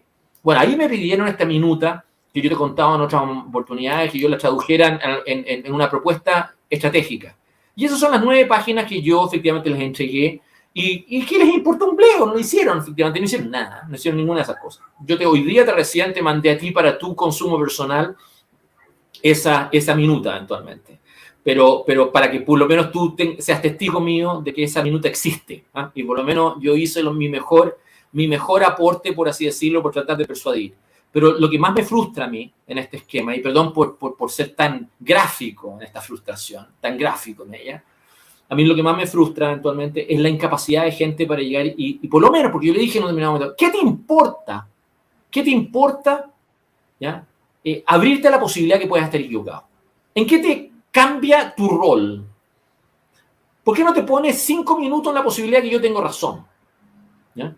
¿Por qué no te pones la posibilidad de que el esquema que te estoy proponiendo yo en este momento es mejor para ti porque te hace más competitivo, porque te hace trabajar tu peor escenario, que el tuyo, que depende de una cantidad de factores que no dependen de ti? Ninguno depende de ti. Depende de otros actores, depende de lo que haga Lagos, depende de lo que haga efectivamente lo otro. Y ninguno de esos tipos, Andrés, ninguno de esos tipos se ha casado con con rechazo, ninguno. Lagos no llamó a rechazo. No. Enrique Correa, como te digo, a mí me sorprendió. Sergio Vittar hoy día anunció de que iba a apoyar rechazo. Francisco Vidal por rechazo. La Andrea Repeto por rechazo. Ricardo Solari con ganas de dirigir la franja. La Carolina Toá el otro día actualmente en este tema. El hijo del Lago a favor de efectivamente de apruebo actualmente. Javier Couso, hace pocos días atrás, llegó y dijo que todos los partidos de la exconcertación institucionalmente están por apruebo. Y tiene razón. Fíjate que tiene razón. No está mintiendo. Y tú comprenderás que a esta fecha, eventualmente, nosotros debimos haber tenido a muchos de estos actores con más disposición a rechazo que a apruebo. Y no lo hemos tenido. No lo hemos tenido. Entonces, los tipos empiezan a elaborar el discurso, y perdón por lo largo de la respuesta, los tipos empiezan a elaborar el discurso de que aquí efectivamente lo que da lo mismo lo que haga la democracia cristiana. Pero ¿sabes lo que a mí me afectó? Son 300 delegados. 300 delegados llegaron y votaron a favor de apruebo, un 80%. ¿Y tú sabes quiénes son esos 300 delegados, Andrés? Son mandos medios municipales. Son activistas profesionales. Están todo el día pagados para llegar y justamente agitar. Entonces, no es menor que 300 delegados de un partido político, por muy rasca y deteriorado que esté al unísono al unísono, eventualmente en favor de apruebo. No es menor. No es menor, no lo mires a huevo. O sea, podrán ser 500.000 personas, 600.000 personas, pero son un conjunto de personas que va a estar activamente para esa cosa. Independientemente que Frey llame a rechazo, independientemente que Fox le llame a rechazo, independientemente que Ricardo Ormazábal llame a rechazo, o que Belisario Velasco llame a rechazo, independientemente que la Soledad Alvear esté por rechazo, independientemente que Andrés Saldívar esté por rechazo.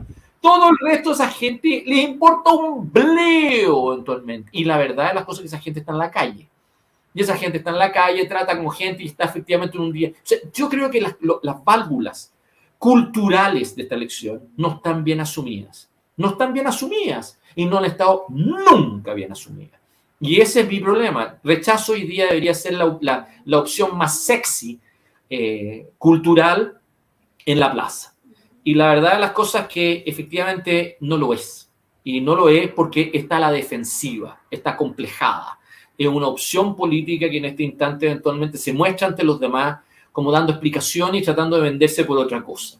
Esa es mi frustración. Yo te pido disculpas si es que en este programa lo he explicado de una manera muy extravagante, por así decirlo, pero me frustra. Está bien. De repente hace bien. De repente hace bien. Así que no hay problema. Oye, Tomás, ya llevamos 1 hora 41. Mira, increíble. Se nos hizo súper corto el programa. Muy bueno. Nos queda un tema pendiente, pero es un tema que no es tan terrible, no es tan gravitante, porque lo vamos a seguir hablando, porque es el tema del alza del dólar, que esto va a seguir. El alza del dólar no va a parar. Así que lo podemos hablar la próxima semana con toda seguridad. Así que... O sea, solamente una frase muy corta. El alza del dólar significa un peso de menor valor.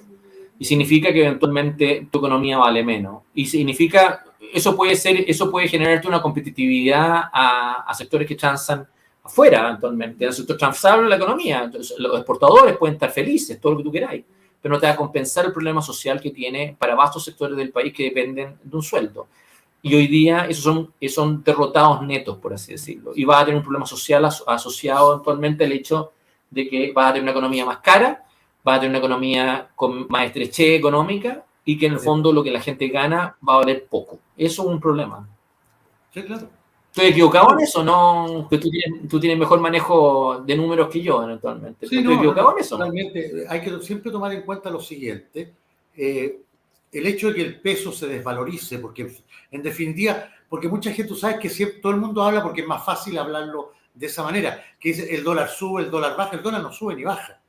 En Chile el peso es el que se desvaloriza o se valoriza. Es más, en este momento el dólar se acaba de llegar y valorizar frente al euro. Por primera vez eventualmente hay una paridad euro-dólar, cosa que no había ocurrido en 20 años. Cosa que no había ocurrido en 20 años. En 20 años. Ojo que aquí en Brasil también el euro y el dólar están a la par. Así que por ende, eventualmente, lo que tú tienes, eventualmente, que además, tú tienes una economía gringa, eventualmente, en este momento, que está muy inflacionada, efectivamente. Está con una inflación, eventualmente, muy alta, eventualmente. Entonces, esa cosa va a tener impacto de todo punto de vista en los bienes que nosotros compramos allá para acá, que nosotros efectivamente dependemos de insumos que son relevantes para este efecto. Entonces, esto es una economía, la economía chilena se vuelve con poca plata, muy cara, y en un momento actualmente de mucha incertidumbre y que en realidad no vale la pena llegar a estar, en donde hay mucha fuga de gente, de capitales fuera actualmente. Y eso no lo resuelve el Banco Central, lo tiene que resolver un gobierno y lo tiene que resolver dando señales en una dirección determinada que demoran en fraguar y no hay intenciones de hacer eso. Porque no están ni los equipos, la disposición, ni el país con el diagnóstico apropiado para eso. Esa es la verdad. Sí, la verdad. Claro que sí. Sin lugar a dudas. Ahora, yo les digo a la gente, se los repito una y otra vez, que si gana el rechazo, esa es la primera batalla. Porque después hay que recuperar Chile, porque Chile está sumido en una crisis política, social y económica bastante grave. Por lo tanto, no es que gane el rechazo y salga Mandrake el mago y del sombrero saque tranquilidad, control de la seguridad, se acaba el terrorismo, no es así. Esto es la primera etapa del rechazo y después hay que luchar por el país, volver a enredarlo, volver a a que el país se encauce, por lo menos a que prime el sentido común, que estos últimos 3 años es lo que menos ha primado en el país. El sentido común se fue de Chile, lamentablemente. Así es. Y yo creo que la disposición a escucharse y a validarse mutuamente. Eso es lo que me tiene a mí más frustrado. Y es lo que yo he tratado de explicar en estas conversas que he tenido actualmente. Yo lo que me ha sorprendido es la rigidez política, la incapacidad para llegar y justamente abrirse a validar al otro y tratar de buscar cambios de actitud sobre la base de realidades que se te imponen y que tienes que llegar y abrirte a otra actitud. Al contrario, los tipos se encierran y siguen de alguna manera llegando y cometiendo los mismos errores, creyendo que no les queda otra, que tienen el síndrome del prisionero y otro. Y yo creo que esa cosa demuestra muy poco oficio político, demuestra al mismo tiempo un deterioro político muy grande y demuestra que esta crisis va a continuar y va a continuar para mal, por así decirlo. Esa es la verdad. Sí, absolutamente. Por eso que el rechazo es la primera etapa, es la primera batalla. Es una batalla importante, importantísima, pero es la primera. Después viene, acuérdense una cosa, la izquierda radical en este país está involucrada en una revolución. Ellos están en una revolución. Boric, toda esta gente que está, estos estudiantes en práctica que están en el gobierno, amparados por detrás por el Partido Comunista, que son los que verdaderamente mueven los hilos, que es un partido, el Partido Comunista es el partido más organizado que hay en Chile. Eso es un hecho. 50.000 militantes. Sí, pues. Eso yo lo noto en redes sociales. Los tipos, de repente, los bots, estos que se reproducen eventualmente, son militantes de ellos, que además primero se ponen de acuerdo en los grupos WhatsApp y después se van a tratar de atosigar redes sociales y las hacen perversas, por así decirlo. Y después cuando tú los pillas, te mandan al profesor Valentín Trujillo, eventualmente para mostrar la buena cara de ellos. Entonces, claro. A mí eso me produce indignación. Entonces, a mí me produce... Pero eso, acuérdense de eso, queridos amigos. Es la primera batalla. Mira aquí, para terminar, Tomás, que Miresla Conejero nos hizo varias veces esta pregunta. Y es fácil contestarla, digamos, pero te dice, don Tomás, finalmente, ¿por qué las acusaciones constitucionales terminan en nada? ¿Cuál es el sentido entonces de realizarlas? Bueno, en algún momento Ricardo Caponi, hace unos años atrás, con motivo de la acusación constitucional contra Pinochet, escribió un libro, de que en realidad las acusaciones constitucionales son todas catárticas, así que por tanto son todas relevantes, desde la época de Bernardo Higgins en adelante. Yo quiero llegar y decir que Boris Johnson acaba de tener, antes de esta renuncia que acaba de anunciar que se va, tuvo una votación que ganó. Sí, pues. Boris Johnson se le hizo en el marco de las reglas que tiene el Partido Conservador para llegar y polemizar el reemplazo a su liderazgo. Se le interpuso una moción no de confianza en el Parlamento, sino que una disputa al liderazgo, que finalmente gana, pero lo ganó con un menor margen que incluso Theresa May logró sortear cuando le hicieron lo mismo a ella en su gestión. Obtuvo muy poco apoyo, aun cuando fue suficiente como para desactivar eventualmente la intención de sacarlo. Bueno, con ese triunfo de Boris Johnson, las reglas actuales del liderazgo conservador hacían que él no podía ser controvertido hasta un año después, hasta el próximo año. Y el tipo incluso hace 2 semanas atrás, en un encuentro que hubo eventualmente en África, llegó y anunció que él quería llegar y ir a un tercer periodo. Un tercer periodo. Era delirante.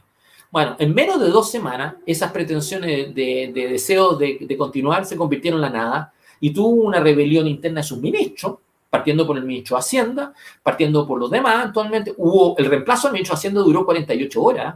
48 horas. Y la verdad, las cosas que eventualmente tuviste una rebelión que lo obligó, en el fondo, a tener que llegar e irse. Es más, como no le creen nada, lo mismo que le pasaba a Sebastián Piñera, y lo mismo que le pasaba a Lavín, y lo mismo que le va a pasar, yo creo que a buena parte de algunos políticos en Chile hoy vigente, el Partido Laborista llegó, y como no le cree que se va, ha decidido llegar e interponer una moción de confianza formal en el Parlamento en contra de él, como para tratar de desafiar a los parlamentarios díscolos del Partido Conservador a votar en contra de Boris Johnson o ratificarlo, en buenas cuentas. Bueno, y por eso Boris Johnson hoy día le complica este proceso electoral que va a durar 8 semanas y que tiene a tantos candidatos. Incluso están tratando de reducir el número de candidatos de todos. Entonces, para responderle a Micaela, la verdad las cosas que no es cosa que quedan en nada estas acusaciones constitucionales. Tienen efecto. En el caso de la que a mí me afectó, que es la de Pinochet, el año 99. La verdad, las cosas, el 98, perdón, el 98. La acusación constitucional que nosotros interpusimos actualmente, bueno, fue la antecesora de lo que le pasó a Pinochet después en Londres, si tú recuerdas bien. Nosotros interponemos la acusación en enero del 98, se vota en abril del 98 y Augusto Pinochet termina preso en Londres en el mes, creo que de septiembre o en agosto de ese mismo año, eventualmente en Londres. Y yo no estoy diciendo que cayó preso por la acusación constitucional, al revés. Cuando yo discutía después con ministros como Juan Villarzú, Carlos Figueroa, que son amigos míos hasta el día de hoy, ¿no? Son amigos míos y que ellos en privado me recriminaban que los había complicado la acusación, yo les decía, bueno, pero corten el hueveo, porque la verdad las cosas que efectivamente si ustedes hubieran ayudado, que se hubiera aprobado, hubieran permitido que se aprobara la acusación, no habríamos tenido Londres, no habríamos tenido a Pinochet efectivamente generando un problema al país por más de 2 años, por más de 2 años. Por más de 2 años. Entonces, lo que yo te quiero tratar de decir con toda sinceridad es de que ninguna de estas acusaciones constitucionales son en vano. Eso es lo que quiero tratar de explicar. Ninguna.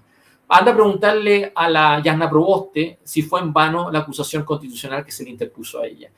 Anda a preguntarle a Andrés Chadwick si es que fue en vano la acusación constitucional que se le interpuso a él.